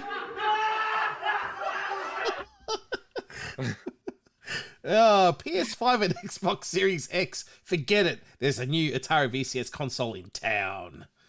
Oh, go T. Is this T3? Which website is this from? Yeah. Wow, they're really on the ball here. Oh yeah. What was? I thought the heading was something else. I thought it's something that the PS5 has got something to be afraid of or some crap like that. Yeah, well, look, the PlayStation 5 and the Xbox will have to compete. That's right. Against the VCS. That is both a retro console and a gaming PC. That's right. And just look at that joystick. Look at it. Right. It actually says that. Just look at that joystick. Fucking marvelous. Oh, jeez. That looks like a what's that? The UR? What's it friggin'? What's that console? Ouya. The Ouya. It looks like an Ouya controller. It actually does. That's crazy. It reminds me of the Steam controller. Yeah, that one wasn't great either. Yeah, that's very Ouya. It's funny in the article because it sort of highlights, some of the key specs of the machine, and they're pretty much standard stuff that, it's got an AMD Ryzen CPU. Whoa. An 8 gig of memory. Getting the Atari joystick, though. That would be great for emulators, for Atari games and C64. That's the only good thing there. I haven't actually looked at this thing because I've listened to Dazza so long on his podcast. I've actually now convinced myself this thing actually wasn't real, right? And it was never actually going to come out. It may still be the case, but I haven't looked. Yeah, well, exactly. Don't hold your breath. I haven't actually looked at the specs, but we know AMD Ryzen's are in the next gen. Is any of the internal specs, no, Dave, anywhere comparable to the PS5 and Series X, or are they just not close? They're not close. No. Yeah, they want more money. Yeah, that's the crazy thing. This unit could work if it came in at a $199 price point, maybe. Yeah. Not at $389 without the I think $389 without control pads. Without controllers, yes. Right. That's just the unit. Here it's about what, 750 or 800 or something. It comes to obscene. 850, I think, from EB Games. He's got JB. I don't is know, it a Mark. JB, is it? A Yeah, JB it's at got it? JB. JB and EB Games have got it. Why So would they I think even that's the bother? biggest issue. I think it's a beautiful looking little machine. Great that they've got two different type of controls. You can actually dual load another OS. You can run Windows on it if you want to. Here we go. But the prices, I'm not paying $109 for that joystick. That's it's madness. ridiculous. It is. That's It's madness. fucking madness. That's $844. I wonder how many they've pre-ordered. How many do you think they have sold? That's insane. That's more Only than an Xbox. hardcore Atari people that just literally want a box on their shelf. Not like I know anyone that would have that kind of problem, but I would understand those people wanting to do it. I don't Yeah. even reckon it'll be hardcore. I think it'll just be the guys with the rose glasses, the nostalgia folk Yeah. that don't know any better. Honestly, they say, "Oh shit, it's Atari." Yeah, I'm gonna get on that. But that's it's too crazy. much. Look, Of look, course. I'm keen for that joystick. I am. I think it looks really nice, but I'm not paying $109. There's no chance. No chance. No, I mean next gen controllers are like 90, 85, 90. You know, like for a PlayStation 5 or a new Series X controller, it's like, you know, they're coming in with a high price, yet they don't own any of the market. No, that's right. Yeah. There's one positive. You'll be able to find stock for it probably eventually. exactly. Yeah. Whereas the Xbox and the PlayStation are pretty hard to come by, at least before Christmas. Actually, no, I think you're being optimistic there. This thing is still vaporware, mate. This thing hasn't seen a store shelf yet, so still pessimistic. And what's the release date on it, or it's still not there? No, to be announced. It was supposed to be November. It was meant to be this month. Yeah. Oh, then it's not real still. I'm going with Daz's Due to original high assessment. demand, this product is currently unavailable for online Yeah, purchase. right. Bollocks. What high demand. Yeah. Six pre-orders sold out. Yeah, exactly. Yeah, nah. Ah, dear. But yeah, Boosty, you were talking about like the specs of it. There was footage of it running Warzone, the COD game, and it could barely hit 60. It's chugging. I think it was struggling to hit 30 frames. Wow. Okay. Yeah, So you're not it going to was- be it was playing pretty anything next gen on it, that's for sure. No. Yeah. Pass on that. Yeah, that price is a joke. It's a joke. It is a joke. Hey, if it's $200, yeah, you know what? Take my money. I'll What buy about if it was $27? 27. even better. It's the price point. You know, I think that's the other thing with the, the Amico machine. Price point's going to be key with all these. Yeah. You can charge a little bit of a premium for nostalgia, but you can't charge too much. And not at a time when the PS5 and the Xbox are coming out and they're cheaper than that. Like, Yeah. yeah, you've got to be a nutter. It's madness. It's bad. Yes. Yeah. All right. We're done with the news. Now, because this is our last podcast before the next gen come out, we thought we'd do a little bit of a nostalgia trip and talk about our top 5 games from the current generation, which will be the previous generation very soon. I better load them up on my screen because I'm hoping. Do that. Well, So- we don't want to see that on the stream. My window's popped up there.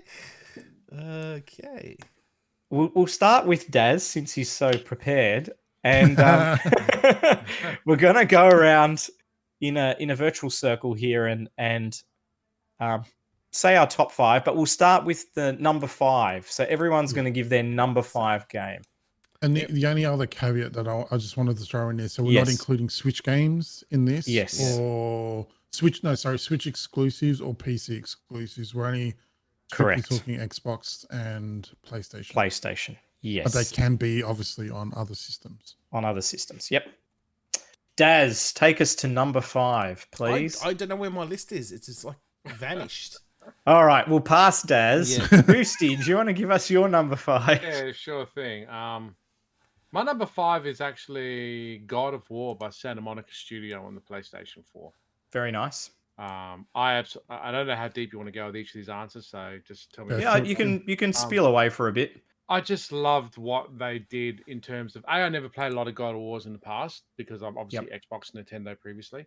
But the way that game drew me in, the character design, the level design, the whole mythical experience, it just from start to finish, it was constant action. It had me on my seat. I judge a game as a game that keeps me from putting the controller down and going to something else, no matter what's next to me. And these games I'm choosing did that. So, yeah, absolutely great. It's got me psyched up for next year's new God of War. It's another reason why I actually bought a PlayStation 5. So, yeah, that's my number 5. Great game. Mr. Marku, number Sure. 5. No worries. My number 5 is probably a bit of a strange one. Like Boosty, I tried to base my list on games that obviously I spent the most time with. Games that kept me hooked, so that I actually went through and played to the end, which is not. I'll admittedly say it's not something I do very often these days. You know, work and all that kind of stuff. So my list is probably going to be a little bit strange compared to you guys, but my number 5 game came out this year, a little game called Streets of Rage 4. Ah, there you go. Probably Very nice. Probably a weird pick to a lot of people, but for me, I was apprehensive when it was announced. I wasn't a huge fan of the art style. Yep.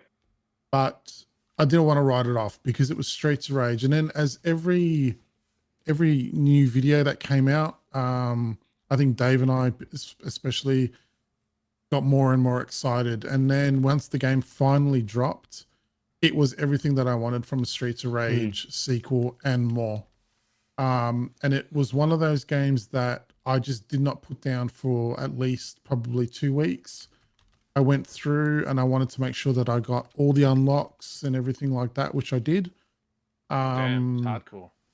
Yeah, I just enjoyed the hell out of it. So I love my beat 'em ups. It's probably one of my favorite genres next to versus fighting games, and yeah, it stands up there for me with Streets of Rage 2 as the pinnacle of the series. So yeah, that's my pick. I think that's a fair call. What I love about it is I turn it on and you just get into the game straight away. Like it's extremely casual, and I'm happy to play 3 or 4 levels, or maybe I'll go the whole way, but far out, it's got a grab factor that just doesn't let go. It's great. It's really and they continue to build on it as well. They didn't just release the game and this is a retro style title and we're done. No, we've talked about it on the show before. They've patched it. Yeah, we've got upcoming DLC as well. I know about the DLC. That's awesome. Yeah, so I absolutely love it. Great game. Cool. Me now. Daz, you ready? I'm ready. You could hear Daz typing away. Yeah, I had to remember what I picked because I reckon the notepad is open under this screen, so I'm not going to remember that. So I had to remember what I picked. So okay, number 5 for me is King of Fighters 14. Great fighter. It was a breath of fresh air. I'm not obviously, Mark, I'm not trying to bag Street Fighter 5, but it was a breath of fresh air. Bag away. Great. Bag away. I've bagged it enough on this show. Yeah. not that 5 was bad. It wasn't bad. Yeah, it's disappointing. It started off rubbish. Yeah. It's just it took its time to improve. I still think 4's better, but agreed. Yeah. The King of Fighters 14 was just great. Shitload of characters straight off the bat. Yeah. Didn't have to buy that many extra DLC characters, so that was fun for me. Brilliant fighter. It was a gorgeous looking game. To me, it was pretty much flawless for that type of game.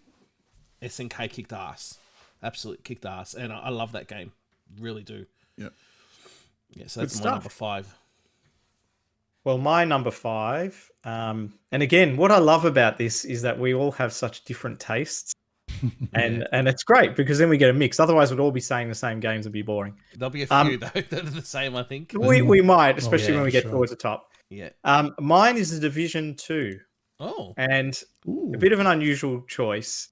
And the reason I like this game is one, because I chose games like Mark that I played a lot of, and I played a lot of the Division 2. Finished obviously the campaign, played a lot of the end game as well. It's not perfect, but I love sort of open world games, and the Division 2 is a game that's quite chill at times. I can hop on and just do something on my own, or I can group up with other people. And I love the graphics. I love the way the character moves through the environment. I love the different weapons. Is it perfect? No, but for me, it's my number 5. What There we about go. your number? 27.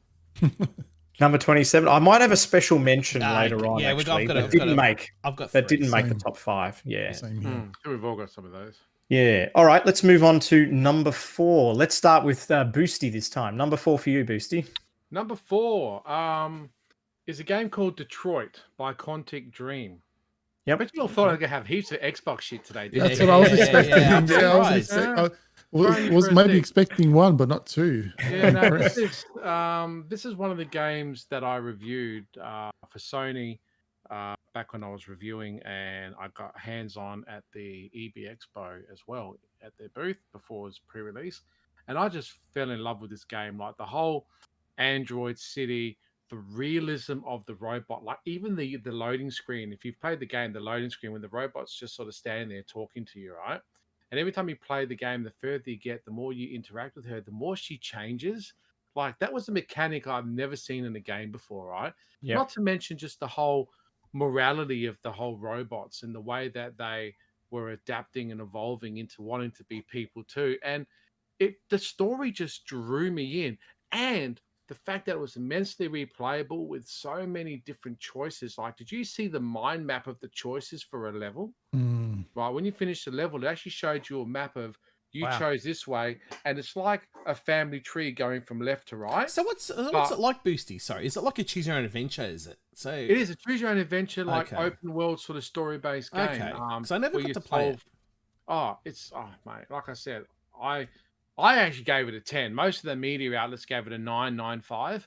But I actually thought it was really, Quantic Dream are good for these games. Like what was it What called? was that game? I know they did one recently. Yeah, all their games. Yeah, they're just all skipping my mind at the moment. Game number 27. Yeah. Heavy Rain. Heavy Rain. Oh, Oh, it's yeah. an okay. all yeah. those types of games, and the other one with the girl, I forget what that one's called. People didn't like, but I liked it. They're all those make your choice games. So yeah, that's one I picked. Definitely one that I would recommend you give a go and experience. Cool. At least for the story and the Cool. choice. If you like choices in a game, Yep. like real choices that actually make a difference to how the game turns out. And there's a making of too that you should watch as to how much was involved in filming and designing that game for just the sheer amount of possibilities and endings. Oh, I think wow. that'll be on PSN Plus, yeah, prior. So I think that would still be on my. It has been, yeah. Okay, I'll give it a go. Did you claim it? I think I did. Okay, yeah. Hmm. And yeah, you should What if I still have didn't, access mate? to What it. if I didn't? Well, then you No, should I have was luck then, still- aren't you? I was still shell out the cash for it. It's still worth buying, is it? Okay, fair I think enough. so. God, I All might as well go right. next. I might as well go next then. Yeah, So, go next, Daz. Screwed up last one. Number 4, Star Wars Fallen Order. Loved it. I didn't get to finish it yet. Thankfully, it's saved on my Xbox Cloud. So I ended up buying myself a copy because I played my son's friend's copy of it. I thought, I'll chuck it on. He borrowed off his friend, and my son didn't even get to play it. I was playing it. He goes, "Oh, Dad, he wants it back." Fucking I gave it back. So I thought, well, I was looking at getting the PC version, but then I thought, well, I'm probably a quarter way through or a bit more on the Xbox One. I'll just buy it. And I'm glad I did now because I'm going for the Series X. So from what I've played so far, beautiful game. I'm not the biggest Star Wars fan. I love the original trilogy. But in games, this is just it's Bloodborne, but not as hard. That's what I like about it. And it's a sci-fi element. It's a really, really good game. Typical Star Wars. The music always adds to the game. Yeah. and Yeah, and it's just great. As soon as you'd be quiet running down, you've got your you're just there running. All of a sudden, you see stormtroopers coming out of nowhere, and the music just starts kicking in, and that's the classic Star Wars sounds reflecting the bullets, and it's just great because you get the stormtroopers, they'll shoot at you, and obviously if you counter at the right time, the bullet hits the sword and kills them, and it's just the game is so good. No matter what platform you're going to play it on, it's just worth playing. Highly recommended. Loved it. Can always spot a Star Wars fan. They would at least have one lightsaber of some sort in their home. Yeah, or a tattoo or something. Yeah. Yeah, I loved it too. I played that one as well. Mark, do you want to go next? Number 4 for you? Cool, no problem. This is probably a game I'd be surprised if Daz doesn't have it on his list as well. It's a game that we both backed on Kickstarter. No, I don't have it. Oh, really? Interesting. A lot of stuff. Little game. Hey? Cheetahman 2. Cheetahman 2. Yeah, Cheetahman 2, absolutely. Shit, I forgot we all backed that one? about this. Oh, yeah, we did. Yeah, the suckers that we are. No, this is a little game called Bloodstained. Spiritual successor. Thank you. To one of my favorite series and Daz's favorite series as well of all time, Castlevania. It kind of was delayed. Had a mixed development. It started off looking like crap, and then they pulled a miracle, and it was just a brilliant game. It's funny, when it was released, I actually didn't play the game for a while because I was so soured over the experience from Kickstarter, because it was even up until release, influencers were getting their copies before people that had actually backed it as well, and it really rubbed me the wrong way, and I just didn't want to touch it. And then it was funny, I think Daz and I were talking, Daz was telling me about how good it was, so I said, I'll give it a go. And then I went the entire weekend, just basically did nothing but play that game. Yeah, I know, you finished it before me. Yeah, I didn't even finish it. Yeah, exactly. So I was just... Which version was terrible, wasn't it? It was. Yeah. It's fixed now, though. They've fixed it. Okay. Not as good as the others, but yeah. It's on Game Pass. It's you can get it dirt cheap now as well. If you love Castlevania, pick it up. It's more akin to Symphony of the Night, which again, why wouldn't you want to imitate the best game in the series? But yeah, it's brilliant. It's such a great game. Cool, man. Yeah. My number 4, you probably haven't heard of this before, although I have talked about it on the show, is Slay the Spire. This is a card. Yeah. This is a card game, basically. It's a brilliant game.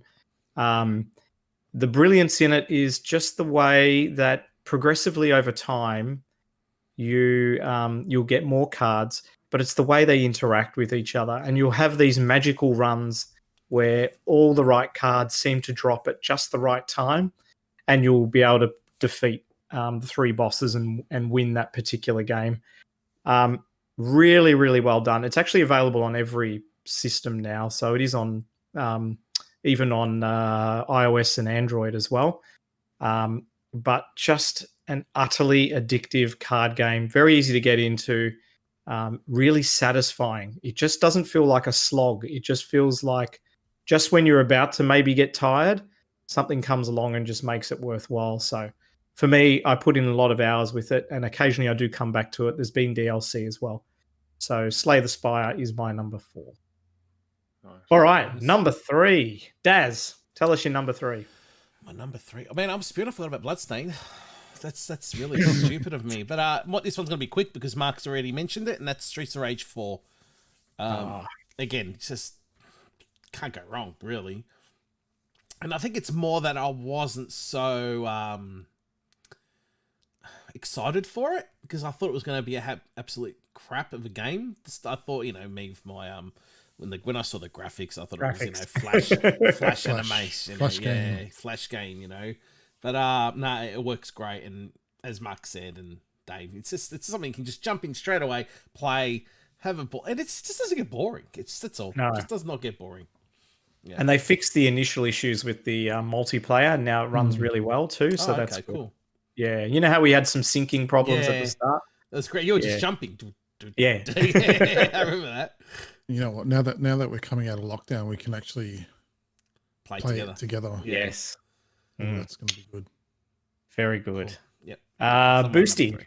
you're number 3. My number 3 again. I'm riding the Sony train. Whoa. Yeah, I know. Don't tell my fans. This isn't on the internet, is it? No. All right. Bloodborne from Software. I'll tell you why this one drew me in. A, because again, all the reasons I couldn't put it down. I was stuck. It was one of the games that one person said to me, "You won't get past the first boss," and I said, "Bitch, please." Right? Mate, let me tell you, it challenged me more than I've ever been challenged in a game, probably ever. Yeah. Now, Same. I've not been a Souls player. I've not been a Demon Souls thing. I've not played Dark Souls. I went back to those Dark Souls 2 and 3 after I played Bloodborne, but They're not the I same, know are they? it's not the same because I came from the reverse order, Yeah. right? And I think people say you're either a Souls player or you're a Bloodborne. And I'm like, no, I fell in love with Bloodborne. I love the dystopian world. I love the art style. I love the way that game introduced me into the die, rinse, repeat, level up, die, rinse, repeat, level up. Now I finally kicked that enemy's ass, and then I was up to the next bit. And I never understood that whole, why would I keep doing the same thing over and over again? But it just got better and better. And that's where I finally understood it's kind of like a dungeon crawler in an open world, right? And fighting those bosses and getting through the game and just a real sense of achievement. Yeah. It just, I actually finished that game, right? And then the DLC came out. I'm like, oh, let me start it. And apparently, no, I had to start a new file. Yes. Get up to Amelia or something. I can't remember who it was. No, it wasn't And Vicar then Amelia. It was before that. Yeah. Before that, yeah. And I'm like, hell no. I had already invested a shit ton of time. Yeah. But I bought it. I bought the DLC, but I've just never actually done it. But that game drew me into a different genre. So yeah, that's. Well, you don't actually have to start a new game. You can plus it. You know what I mean? So you can continue on, but you do have to play just under a quarter of the game to get to the DLC, which I didn't like. I might explain that later. Who knows? All right, cool. Yeah. But no, that was my number 3. So That's fantastic What title. a game! What a game! I hope they do a sequel for that because it would be great. Darren will be buying a PS5 then. That's why I'm getting Demon Souls, because Demon Souls looks and plays a lot. I know it's not the same game, but I see a lot of familiarity there. Which It's is very why. similar. It's very similar. I think Yeah. Demon Souls is actually better than the Dark Souls. I played a little bit on the PS3 and I actually didn't mind it. Ugly. It's ugly in the PS3. Like, it would look good then, but yeah, I think this remake's going to be nice. So that'll be the first game I buy when I get my PS5. Yeah, that's my launch title. Yeah. Yeah, cool. There you go. Cool. Thank you. Mr. Marku, number 3 for you. Number 3, a little game called Bloodborne. Sorry. I No, you're right. I mean, Boosty summed it up perfectly. The thing about this game, for me, it is the most satisfying feeling I've ever had from a game. Once I finished it, I bought the game, I started to play it, and I absolutely hated it because it was so tough. I was stuck on one point of the game. I'm not even kidding, not even exaggerating, for like 6 months.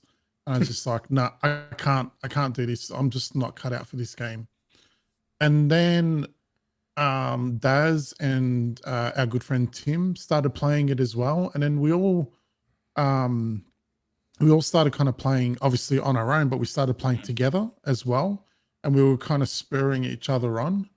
And then, yeah, once I finally got past that point where I was stuck, it was just, it's so hard to explain. It's nearly close to tears. Yeah, It does. Yeah. Just thinking about it, like, and it's funny because Boosty mentioned the DLC. I was in the same boat. Like, I bought it and I went to play it and I was like, man, I can't do this again. As much as I loved it, I was just like, I can't put myself through It's that like because conquering Mount Everest. yeah, it's like Yeah. it's fucking painful, but it's good pain, but it's just and yeah, to sum it up, it's just satisfying. It's satisfying to finish it. Satisfying when you pull off the visceral attacks, like that stab, and it's so satisfying. that is just stick up your ass. It's yeah, like, exactly. fuck you. Satisfying beating those bosses and like, and show me another game where you can use a big fuck off wheel as a weapon like that. You know, What was like, that and the everyone, wheel called? That had an awesome name too. I think I was like the only one that used it as well because not many people. I Because didn't apparently use it's a really crap weapon. But I was like, nah, man, there's no way I'm not using this thing. So, yeah, it's just, and I'm sure Daz is going to elaborate even more because there's no way that it's not on his list. But it's just, yeah, it. Any other gen? Oh, actually, yeah, it's just Logorous amazing. Wheel it was called. The Logorous That's the one. Wheel. Yes. The Logorous wheel. There you go. Fucking wheel. Oh, jeez. Daz, you what revved was it up, your... dude. You revved it up, and that's what made it satisfying as well. So, all right, I'm going to shut up now.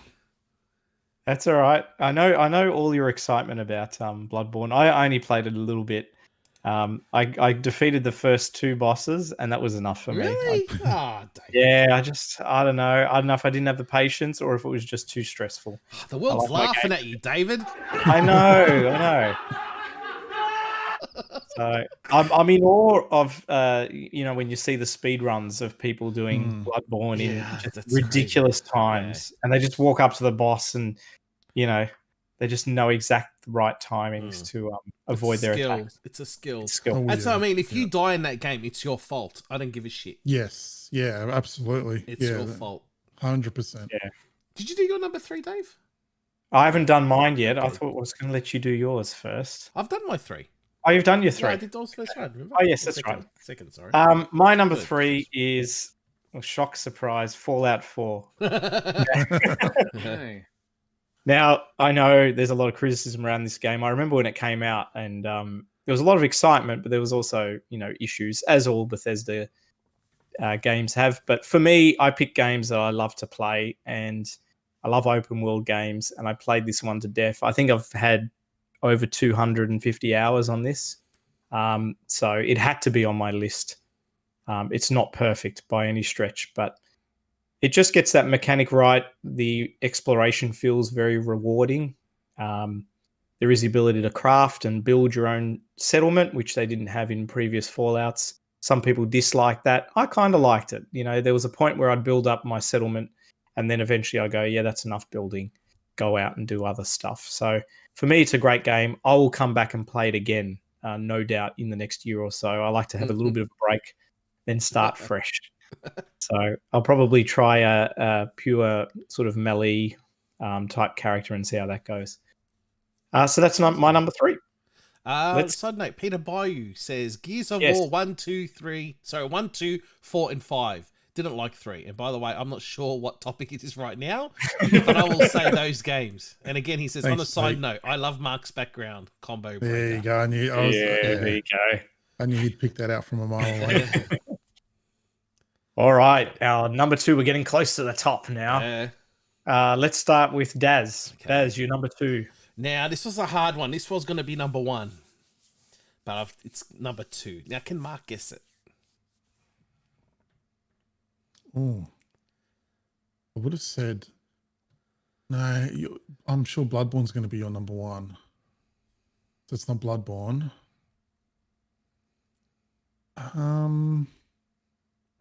If you don't get it, I'll be surprised. Honestly, dude, I'm drawing a blank. I talk about it all the time. It's got to be. It's probably Tetris or something. No, Luminous. Oh no, Luminous. No, that doesn't be that. Okay. I'm drawing a blank, man. Axiom Verge. Yes, of course. Anyone that's a Metroid fan needs to get this game. Rockin' sound. The soundtrack's just amazing. Yeah. Look, and I'll say it's better than Super Metroid. It is better. But maybe because it's just newer. I don't know, because they've fixed, they've improved on what Super Metroid was, even though it's not Super Metroid. What a game! Brilliant game. Like I said, the soundtrack, the graphic styles, it's very 16-bit. Huge bosses. It's Super Metroid on steroids. But again, the thing that helps the game so much is the soundtrack. It's just so good. And all done by one person. Everything's done by one guy. It's just absolutely insane. And I'm so happy that he's releasing a sequel. So yeah, I thought it would be out by now, but come on, mate, Thomas Happ. Yeah, come on, Mr. Happ. How do you have that skill? I know.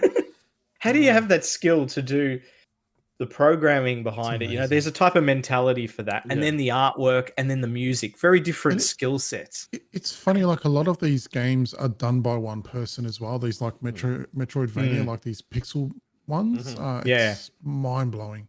Amazing. Guys, what platform was that on? Everything. It's on everything. It's on everything. How do you spell it? AXI? AXIOM. Yeah, I was looking it up on the Xbox app. I want to see if it's there. It probably is on Game Pass. I wouldn't be surprised if it's not. I had it on Steam. I don't know if it's on Game Pass, but mate, I've got it on every platform, even PC. I've got every single platform. Stupid question, Daz. I assume you finished it, right? Yeah, of course. Yeah. Come on, mate. He finished that one. But look, Boosty, if you haven't played it, I think you'll enjoy it. No, it's very Super Metroid-y. It's just great, really good so fun. Good. And it doesn't just throw you in. You learn, because there's a lot of mucking around. Like, you need to use every single button on that pad. It's not for a beginner.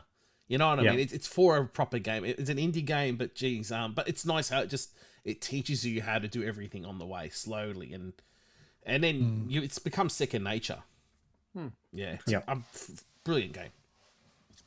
Cool bananas. Mark, you're number 2. Number 2, Overwatch. Yeah, I'm not a shooter guy. I'm not a shooter guy by any means. But I love Blizzard. As if you've tuned into the show once or twice, you'll know Blizzard is my jam. Not so much in recent years, but anyways. I wasn't looking forward to this when it was announced because I don't play shooters because they make me physically ill. I get motion sickness from a lot of them, but for some reason, this one doesn't. I don't know if it's because it's so colorful or what. And one of the reasons it's up there for me is because it's a game that I can play with my daughter. She used to anyway, play it quite a bit. So I'd be able to party up with her and her friends as well. And she got quite good at it too. So I lost count of the amount of hours. I think the last time I got one of those emails where Sony tells you like how many hours you've spent in a game a year. I had like over 500 at last count, and that was like 2 years ago. So it's just great fun. I don't play it as much now. It's one of those games where as time goes on and they patch and they change and things like that, and it's not as fun as it used to be back in the day. But when that game first came out, it was a blast. We had so much fun. We had so much fun on that. Exactly. So, it felt like the good old days of Unreal Tournament to me. Yeah, exactly. and Halo, playing original Halo 2. Yeah, and like Xbox Connect. just playing matches against people, people doing stupid stuff like having all teams with Tourborn, which is like a little dwarf character with a turret, like trying to walk into a room where you've got like 5 bloody turrets coming at you and stuff like that was just stupid and hilarious. So good stuff. Very good. Boosty, you're number 2. Number 2. All right. I actually changed my list before. That's all right. I did the same as well. I'm going to put it in the runner-up, this other one. Peter might be a bit offended if he's in the comments still. But I'll explain myself later. I'm going with Assassin's Creed Odyssey from Ubisoft. Man, Cassandra sounded sexy. That Greek accent. It drew me in. It was really well done actually, because I am sort of half Greek. So I actually enjoyed that game because it was the first Assassin's Creed I had gotten back into after the downfall of the franchise, right? So 1, 2, Brotherhood, mate, I was there. 3, 4, bit on the oceans. Rogue's Tale was good. Then came the Bastard Child. Then came Syndicate, which no one bothered with because I thought that was a Bastard Child as well. And then finally, it took a break, and Origins came. And I bought Origins, but I still could never get into it because so much else was coming around. So by the time I finally said I'm going to play Origins, guess what? A year later, same engine, same everything, Odyssey comes out. So I said, I'll play Odyssey, then I'll go back to Origins. The improvements from Origins to Odyssey was so strong that when I went back to Origins, it just didn't feel right. So that aside, Odyssey just was a great story, a beautiful open world. I actually spent a good couple of 100 hours in that game, and that's before touching the DLC. Like I did the first little Greek island that I'm on, right? And I'm here on the map, and you know how you look at all the quest icons, like there's a chicken there, there's a fight there, there's a person here, and you do everything, and you go, yes, 100% of this little island, right? And the island was pretty decent, right? Yeah.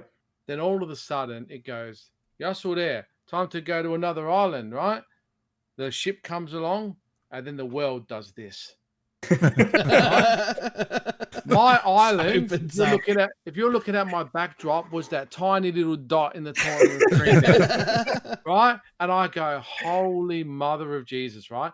This world is huge, and the missions and the extent of where you could go and what you can do was not infinite, but it felt almost infinite. And I just had so much that I could play in that game, and the stories were good. The side and you know what? The value wasn't always in the main story. The value was in the side missions, and the side missions were not just pointless fetch quests. They were actually really well-driven, story-based narrative side quests that you actually wanted to.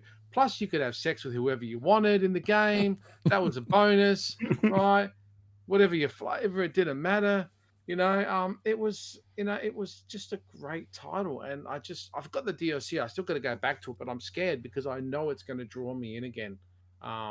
With so much else. So what's it play like? Does it play like the original game? So is it like a whole new thing? Is it like Is it like Creed evolved?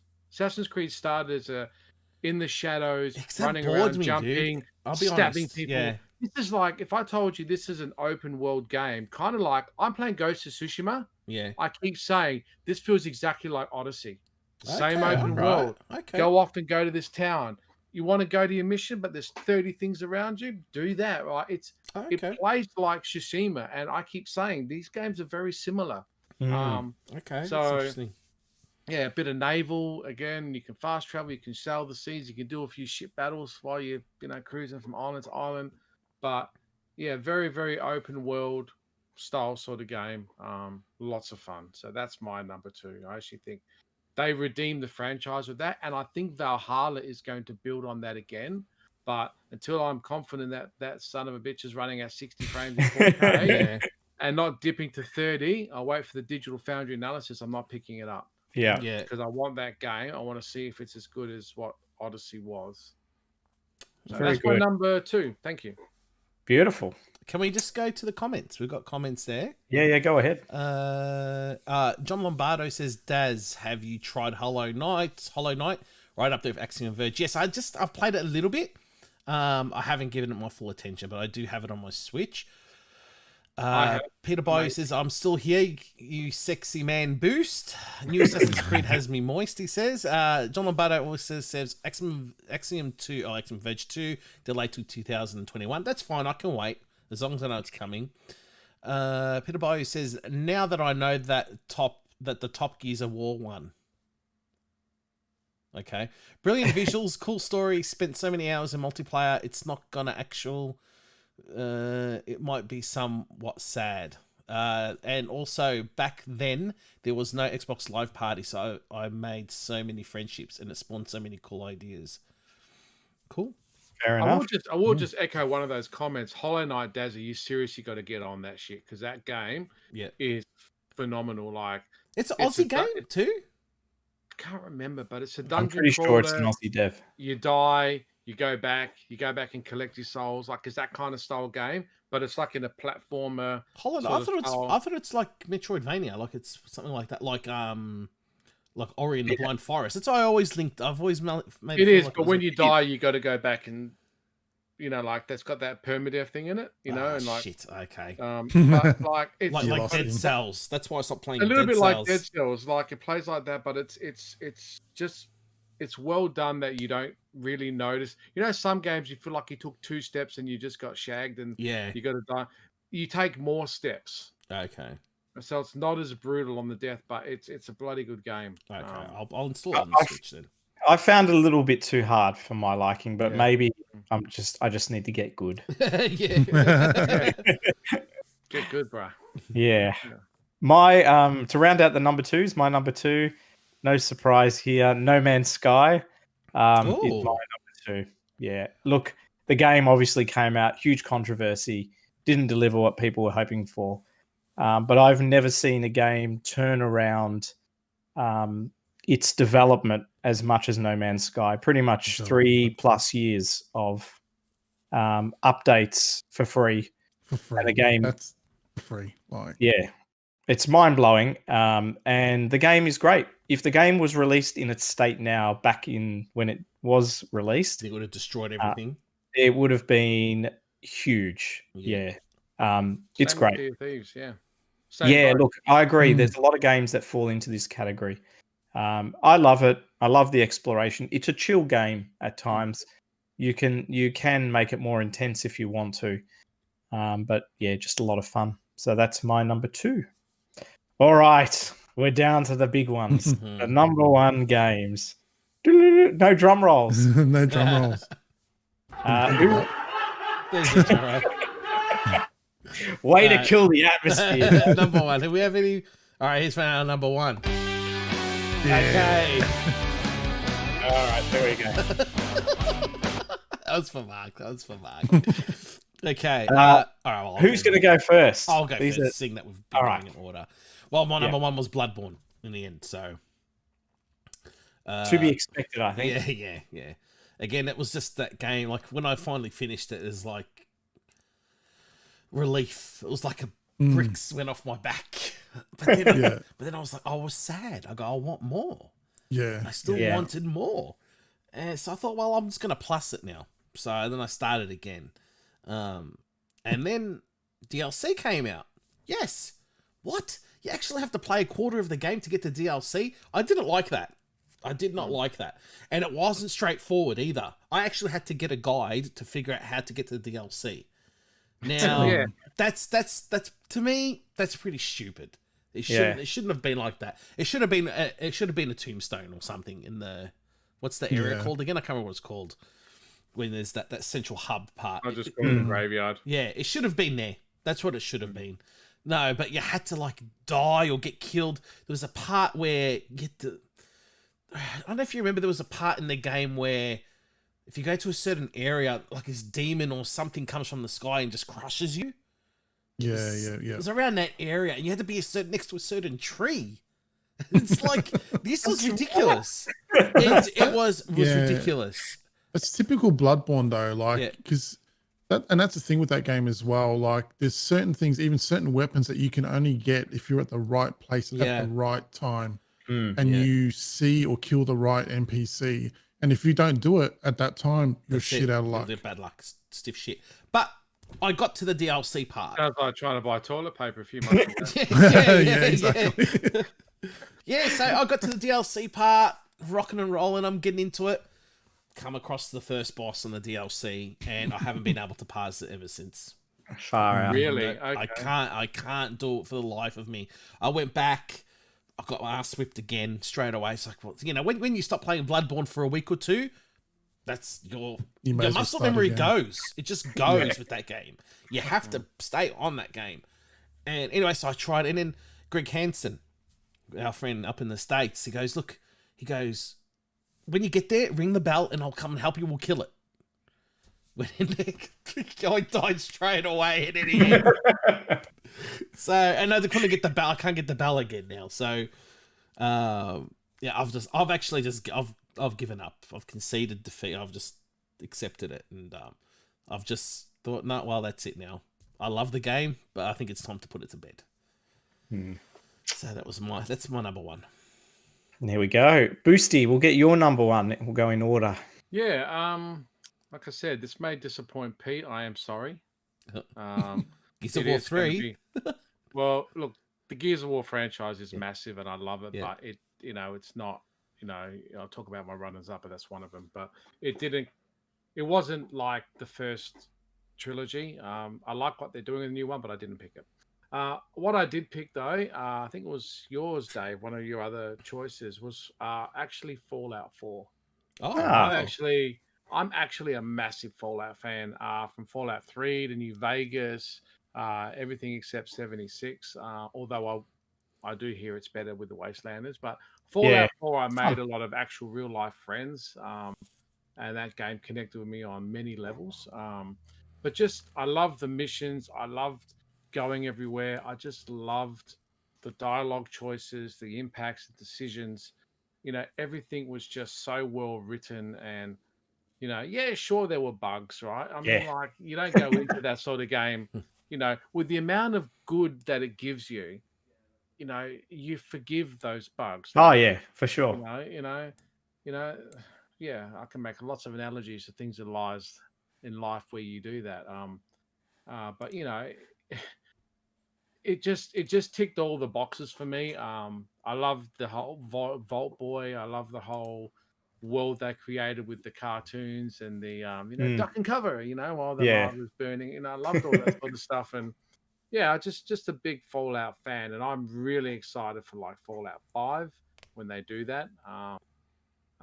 Exclusive to Xbox. really? But, yeah, Bethesda, yeah. Don't worry, mate. Shit's coming. Don't you worry. But like, I just think Fallout 4 is an amazing title, and all the 5 DLCs that I went through and cleaned up all of those, and just had so much fun. It just kept on giving, and yeah, the characters, the companions, you name it. Everything from the dog meat to what was that girl's name, the reporter. She was pretty cool. I liked her. Voice was that? It sounds like Sandra Bullock, but I don't think it is. But anyway, yeah, but great. Yeah, they're actually really good companions. Yeah, great companion system. And you said it before, the crafting, right? I actually lost, I reckon, 2 months building like Boostville, right? Which I called it. Yeah. I had neon lights everywhere, fences, laser turrets, like it was great, like it added more elements to a game which you thought, how do they improve on Fallout 3, right? Or New Vegas, and they just did. And yeah, and I we're talking 400 to 500 hours, like over all the time. It's almost as much as my kids have played on Animal Crossing, but yeah, it's kind of like that, right? Except I feel like I actually got something out of this game rather than just like fucking pulling weeds out the ground. right? Like, sorry. I mean, I did it, but not for that long. I don't know what's Turnips and shit. Fucking turnip exchange? Like, really? I'm logging on like a freaking crazy maniac trying to get a turnip sold for more than like 900 bells, and I've got millions of dollars to buy more turnips, and I'm like, it's the freaking stock market with turnips, So no, Fallout 4 all the way. That's my number one. Well, a very good choice, I must say. I've thoroughly enjoyed that. I'll go next, and we'll leave Mark to last. I think I know what Mark's one is, but yeah. Can anyone guess what mine is? Hades? I have no I idea. don't know. You've probably covered the ones that I thought that you would have mentioned as number one. You'll know you'll know that it's probably my number one. The Witcher. Yes, Witcher 3. The Witcher 3. Yeah. Look, to be honest, the top 3 for me, I could probably switch around.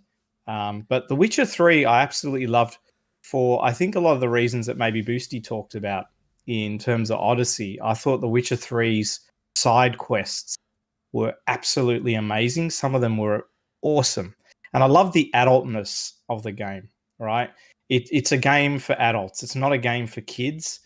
I love the way the Witcher walks around town. Everyone's sort of in revere of him. Like he's just this awesome, sick dude.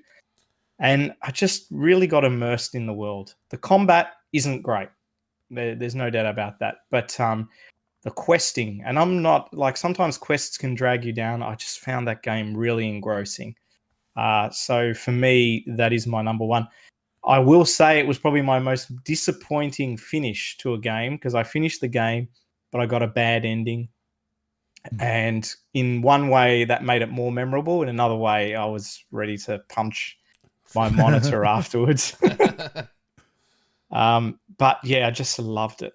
Absolutely loved it. I think it looks gorgeous. If you play that game even now, and they will do next gen upgrades to it for PS5 and Series X, it's going to look shit hot. Like the sunsets on it, just traveling through the towns looks absolutely gorgeous. So the lore in this game is really good too. And you see some of that in the Netflix series, but there's just great, really bizarre characters, and the imagination of the writer to come up with those is awesome. So The Witcher 3 is my number one.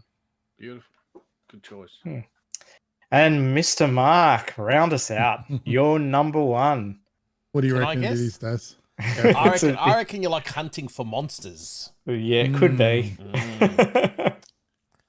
Then again, he's played a lot of Animal Crossing lately. I do like Could be my the pulling bugs. damn straight and pulling those weeds and selling those turnips, and I know Matthew Corley does. I reckon it's Luigi's Mansion. it is. That's it. You got it. No, we can't have Switch games. No, we can't have Switch games. No, Daz got it. So it's a little game that I've crapped on about time and time again on this show: Monster Hunter World and Iceborne.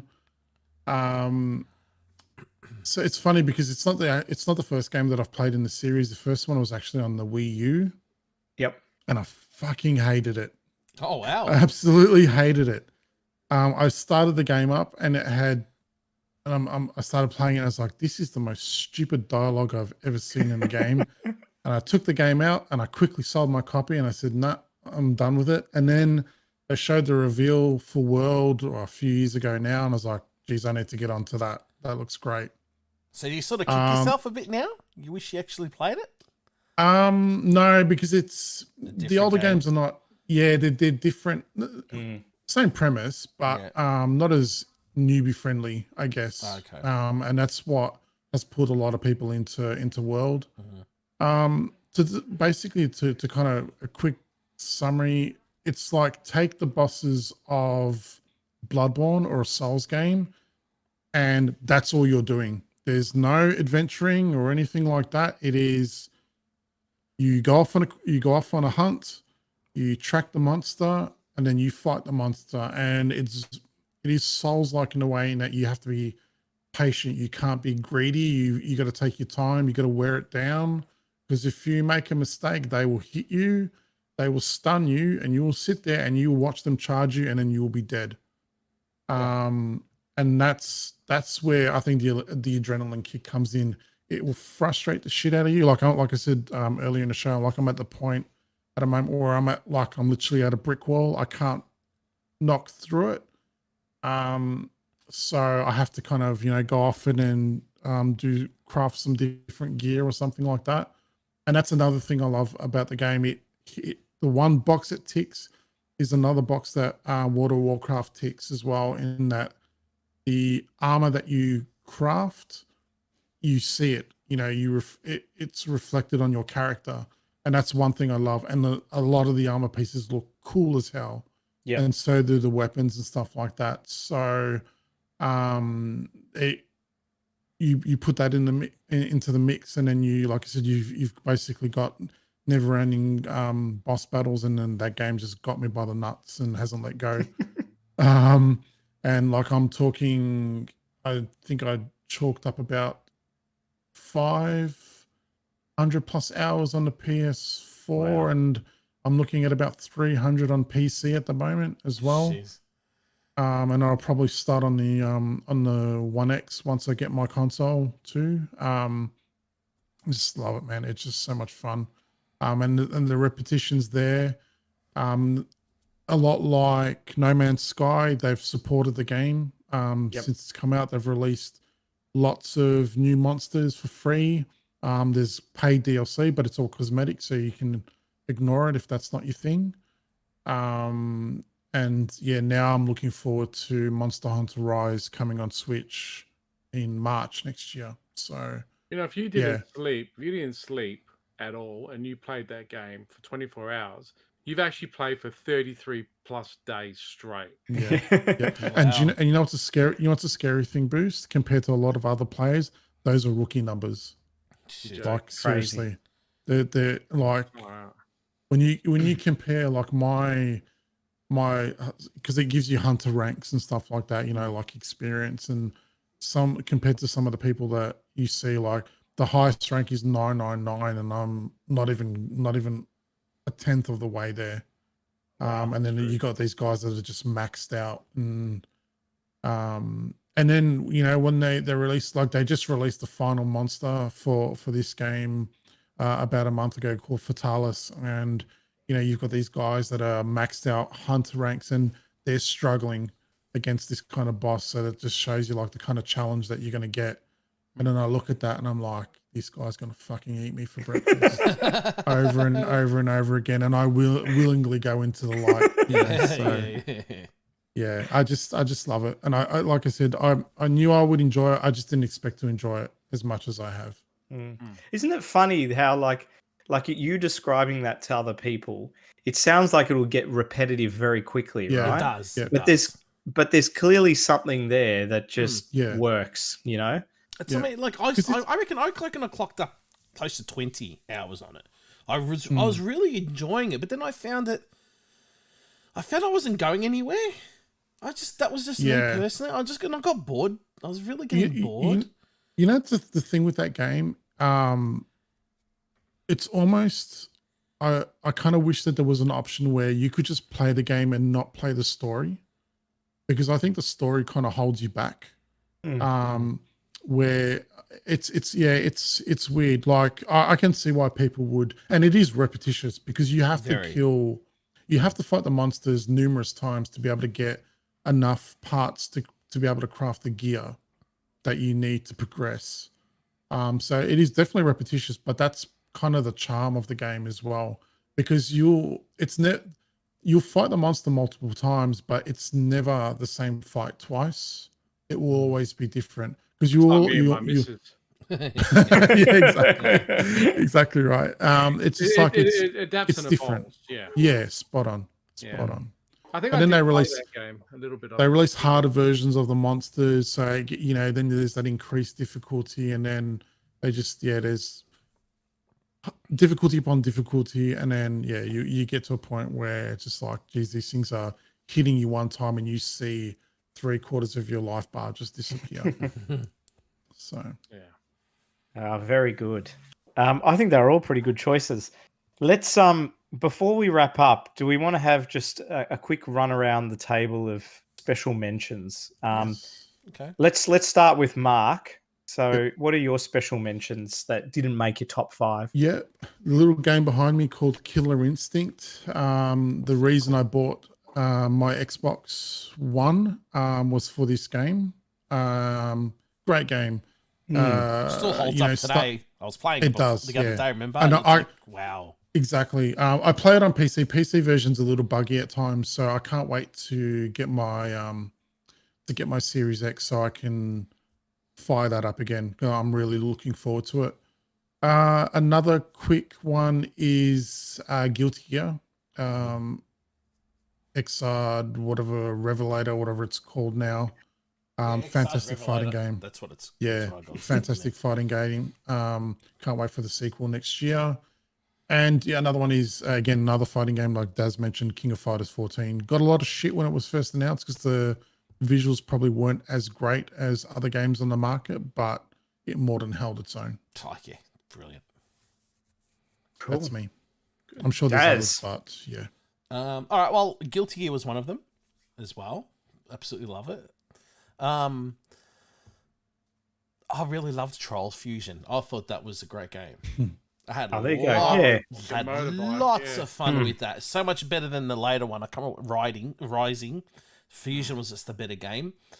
So yeah, lots of fun with that. Okay, now we're going to Xbox territory here. And a game that I think people just don't really talk about. Recall. I think it's excellent. Ah, there you go. I did play it. I think it's a very underrated game. Is it still on Game Pass? I don't know. I ended up buying myself a copy. I thought, nah, it was a game that I played on Game Pass first. I thought, no, I really was getting into this. I haven't gone back to it. Now, again, I'm going to start playing it again. And yeah, I just think it's a very underrated game. It's a lot of fun. I think it's going to run and feel a lot better on the Series X. I found that on the original Xbox, it was a bit... It's just the frame rate just couldn't handle it. The console just could not handle the frame rate. And I think it's going to play a lot better on the Series X. So, love Recore. I think it's awesome. And this nearly made my top 5. Only because I just didn't play it as much as I should have. And I really will make more of an effort with the Series X. And that's Forza Motorsport 7. I absolutely love that car game.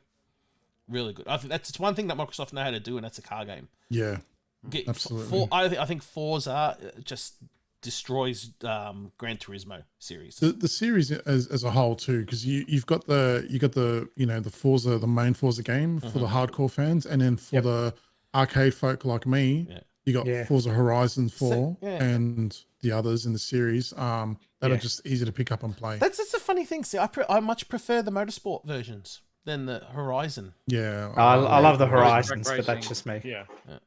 I prefer motorsport. I don't know why. I just feel like it just feels better to me. I just can't be just driving everywhere, making it feel more arcadey. That's normally like me, but I've just really grown to enjoy the motorsport series more. It's one of the few games, Motorsport 7, that's actually a 4K 60 frames per second game. Yeah. It's gorgeous, mate. It's absolutely gorgeous. On the current gen, Yeah. Beautiful game. Even on PC. Playing on PC as well, again, is next level. Yeah. And just to add to that, Recore is on Game Pass. Oh, cool. Just perfect. There you go. Boosty, did you have any special mentions? I have too many, but I'm going to narrow it down to 5. So real quickly, Spider-Man on PS4. I actually love that game. It's a lot of fun. Didn't play that. It's really good, actually. And Uncharted 4. I love the Uncharted series. It's why I bought a PlayStation. I think Peter would remember I bought a PS3, bought Uncharted 1, 2, and 3, and I said, I'm set. And I really enjoyed those exclusives. So I didn't finish 4. I didn't finish 4. It's just that whole romancing the stone story, like, you know, get the really jewels and fight the baddies and constant action. Like, it was good, you know. Which is your favorite Uncharted? You know, I actually liked number 3, and everyone says number 2 is the best, but because I played these games back to back, right? Yeah. I didn't have 2 or 3 years in between to dream about what I wanted next to be and all of that. And I reckon that changes your perspective when you look at the games. So I actually like number 3, but okay. I stopped halfway through 3. I got bored. I stopped. Yeah, okay. Yeah, I was playing like you. I was playing consecutively when I bought the collection on PS4, and I love 4. I think it's great. I think the first one is my favorite. Yeah, very more action oriented. Everyone likes different ones in this series, but I liked 4, and I even love the spin-offs one that they did with the 2 girls. I haven't played that. I played the Vita one. Yeah, that's actually really good too. Yeah. And what else did I really like? I really enjoyed Gears 4 and 5. Obviously, it was a new story arc, so I think Gears 4 I liked more than Gears 5. But Gears for me was always about the story, but it was more about the multiplayer. But because I've sort of moved away from multiplayer, I just didn't put enough time into the game, so it was more just single player. But the story's great. You know, Gears is Gears, right? Like, just nothing wrong with that. And I'm fine with that. Forza Horizon 4 for the cars. Like, again, that I put a lot of time into that. And Sea of Thieves. Like, yes, I did the alpha, I did the 2 betas, I did the first 6 months of my life solid in that game. And then it got boring on the seas. And then I came back at the anniversary for a month, and that was like great. Then I had another year off, and I came back 3 weeks ago, and that's all I'm streaming, right? I'm stuck back into it because it's just like No Man's Sky. It continues to evolve. But I could have put it as a game of my generation because it was kind of in broken pieces, you know, whereas if it just came out today, like you said, No Man's Sky, mate, you'd be hard pressed not to say that's not one of your picks. Yeah. So they're my notable mentions for this generation. Oh, and Legend of... Oh, wait, no, I can't say. Sorry. There you go. Very Good nice. choices. Thank you. We've done everyone except me. Is that right? Yeah, that's right. Can I just one quick one? Yeah, that yeah, I can't believe please. I Because forgot. there's going to be ones we forget. Small Metrovania style game called Iconoclasts. I think it doesn't get enough love. Okay. Great game. Again, similar to Axiom version, that it was. I think it's just one person that has done like everything: audio, visuals, programming, the works. It's on Switch. It's on. I'm sure it's on PS4. It's definitely on Steam as well. Yeah, great game. Love it. Cool. I think that's on Game Pass as well, if I'm not mistaken. Could be. Yeah, could be. Yeah. Wouldn't be surprised. Nice. My special mentions. It's really hard with some of these because I think they could have been in top 5. Divinity Original Sin 2, which is now actually, it's even on Switch. Fantastic RPG. Really nice combat mechanics. And a great story to boot. Doom. Not Doom Eternal, but Doom 2016. I really loved this. It felt like Doom, but for the modern age. I finished the game, enjoyed it thoroughly. I haven't played Eternal. I've heard Eternal is faster. To be honest, I found Doom 2016 fast enough for me. I don't think I want anything quicker. Great game. Prey. So Prey was a game I played a couple of years ago, again on PlayStation, Xbox, and PC. It's kind of a spiritual successor to System Shock 1 and 2, which are, System Shock 2 is probably one of my favorite games of all time.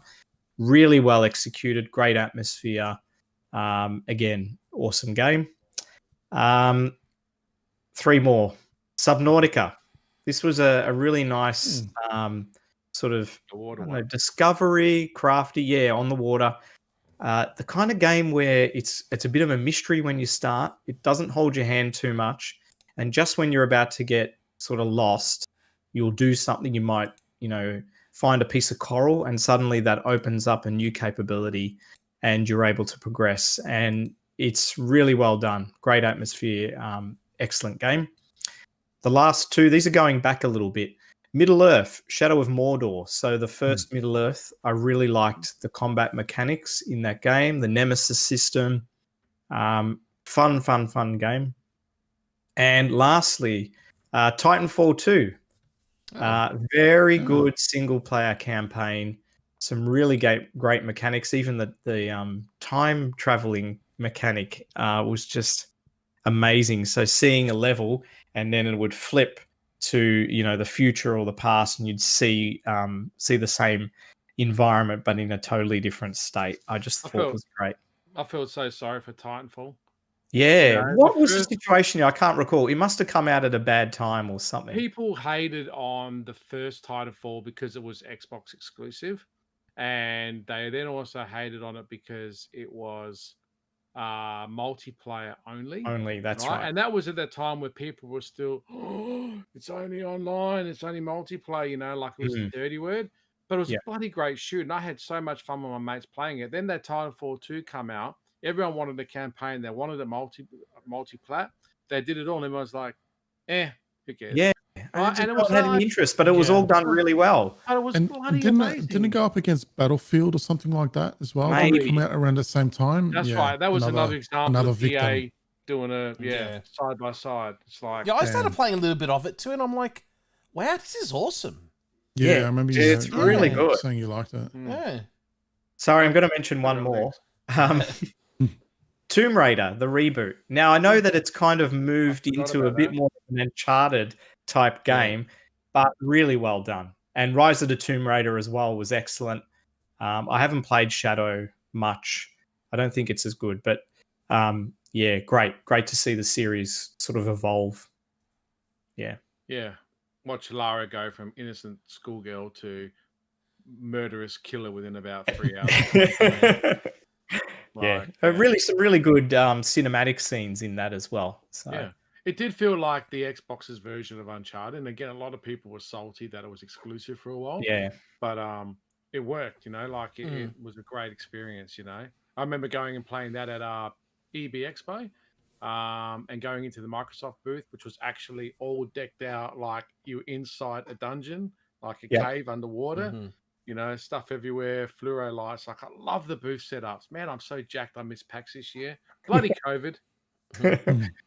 Anyway, but We yeah, all it's a did, great mate. game. We all did. Yeah. Love Oh, the well. booths. Yeah. Good choice. All right. It's been a long one. Yeah. Wrap. I think we need to wrap this up. Do we wrap have it up. some wrap up shout outs? Let's start with Boosty. Boosty, do you have anyone you want to say hello to or anything you want to mention? Yeah. Say hello to obviously all your community, all those who supported you guys over the years with all your various other projects and podcasts which I've tuned into over the years, and I've worked with many of you guys in the past. So shout out to all you guys, Timmy, Peter as well, Matt, Corley. Shout out to all you guys. Shout out to my podcasting partner Larry. For those that don't know, I do a podcast called the Pixel Brothers Podcast. I call it Pixel Bros. So I do that one every week, talk about games like we do here. So shout out to me on that. And I'm also on Twitch. That's right. I finally decided it's time to go on Twitch because guess what? Finally got MBN after 12 years. I love his internet stories. Dude, mate, seriously, I could talk about that shit. Oh, right? yeah. Finally, I got You it. should Finally, I'm in release a HD. novel. You could make a novel. You know when Yeah. Facebook puts that photo up on your feed saying, look what you posted 6 years ago? You've done that to me twice of a skeleton in the window going, waiting for NBN. Shared a memory from 6 years ago twice. Yeah. So 12 years, listeners, 12 years. So now I'm actually on Twitch. So my channel is called Twitch TV /BoostKingTV. So if you can maybe hit the follow button, that'll be fantastic. We'll put that get in the some show of that. notes as well. Yeah, Yeah. so that's something I'm trying now, and actually I'm having a lot of fun. Actually, it's good fun streaming games and talking to the audience live. So I kind of like it. So shout out to you guys for having me on. And once again, it's all good to. I love podcasting. I love talking about games. So thank you for the opportunity as always. Cool, man. Thank you for joining us. Pleasure. Marku, anyone you want to mention? Oh, Booster stole my thunder again. He's been doing it all night. No, again, like always, yeah. It goes without saying, shout outs to everyone that listens, that tunes in on YouTube, that listens to us, on Podbean and the works. We've said it time and time again, it can be tough to build an audience. So we appreciate everyone that listens. And thank you again to Boosty for taking his time to join us tonight. I'm sure we'll have him on again very, very soon. I want to get some impressions once the new systems are out and we've all had our hands on time and all that kind of stuff. But yeah. Cool bananas. Yeah. Dazzarooney. Dazzarooney. Getting very casual here. Yeah. Did you want to mention your sister podcast Yes, and of what's happening on there? course. Shout out to my other podcast, Brevlins. I can't even talk. Blah, blah, blah, blah, blah, blah. It is getting late. Yeah, it is. It is. Mr. Sean Tagg on Arcade Perfect podcast. Again, thanks for everyone that joins us on that one. That's greatly appreciated, especially our Patreons. We've got new Patreons too now, so thank you for helping us out. And also my other podcast with Mr. Matt Corley, Drop That Stylus, the music podcast. So thanks to everyone that listens in on that. So yeah, the last episode we did a Eddie Van Halen special. Nice. So that was a lot of fun. And also, yeah, I'm on the Twitches too now. So I thought, why not? I used my old Twitch account, and I was like, oh, it's still there, so might as well. I'll chuck it on. Who isn't on Twitch? Sorry. Dave? Yeah, I'm not. Who isn't on Twitch? yeah.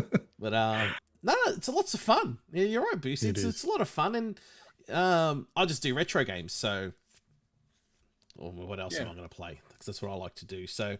Fair enough. And that's I don't even know what it is. It's a Twitch Daz Vintage Gaming. Search that. Yeah, it'll be in the show notes as well. I've already added it on there. So yeah, so maybe give us a follow. Beautiful. So yeah, if you love your retro games, and I focus mainly C64, Nintendo, Sega, ZX Spectrum and arcade games, and I might do the occasional Steam game. And the occasional Amstrad game as well. Well, I've got to look for a good Amstrad emulator, so maybe you can help me out on that one. But then, I don't know. It might slow the connection down because, the scrolling. It could, maybe. I don't know. Yeah. Nah, thanks for everyone. Thanks. Everyone. Beautiful. And yeah, I'm not up with all the technologies, but if you can give us a like in iTunes, if you're listening to the podcast, that always helps, or Podbean. Aside from that, look, thank you very much. I had a lot of fun tonight. I think it was a great episode. I unfortunately won't have one of the next-gen consoles next week, but I'm really excited to hear all your thoughts come next episode. Until then, thank you all, and good night. Ta-ta. Good night. Ciao, ciao. Bye-bye. Adios. And it's not going on. Okay, there we go.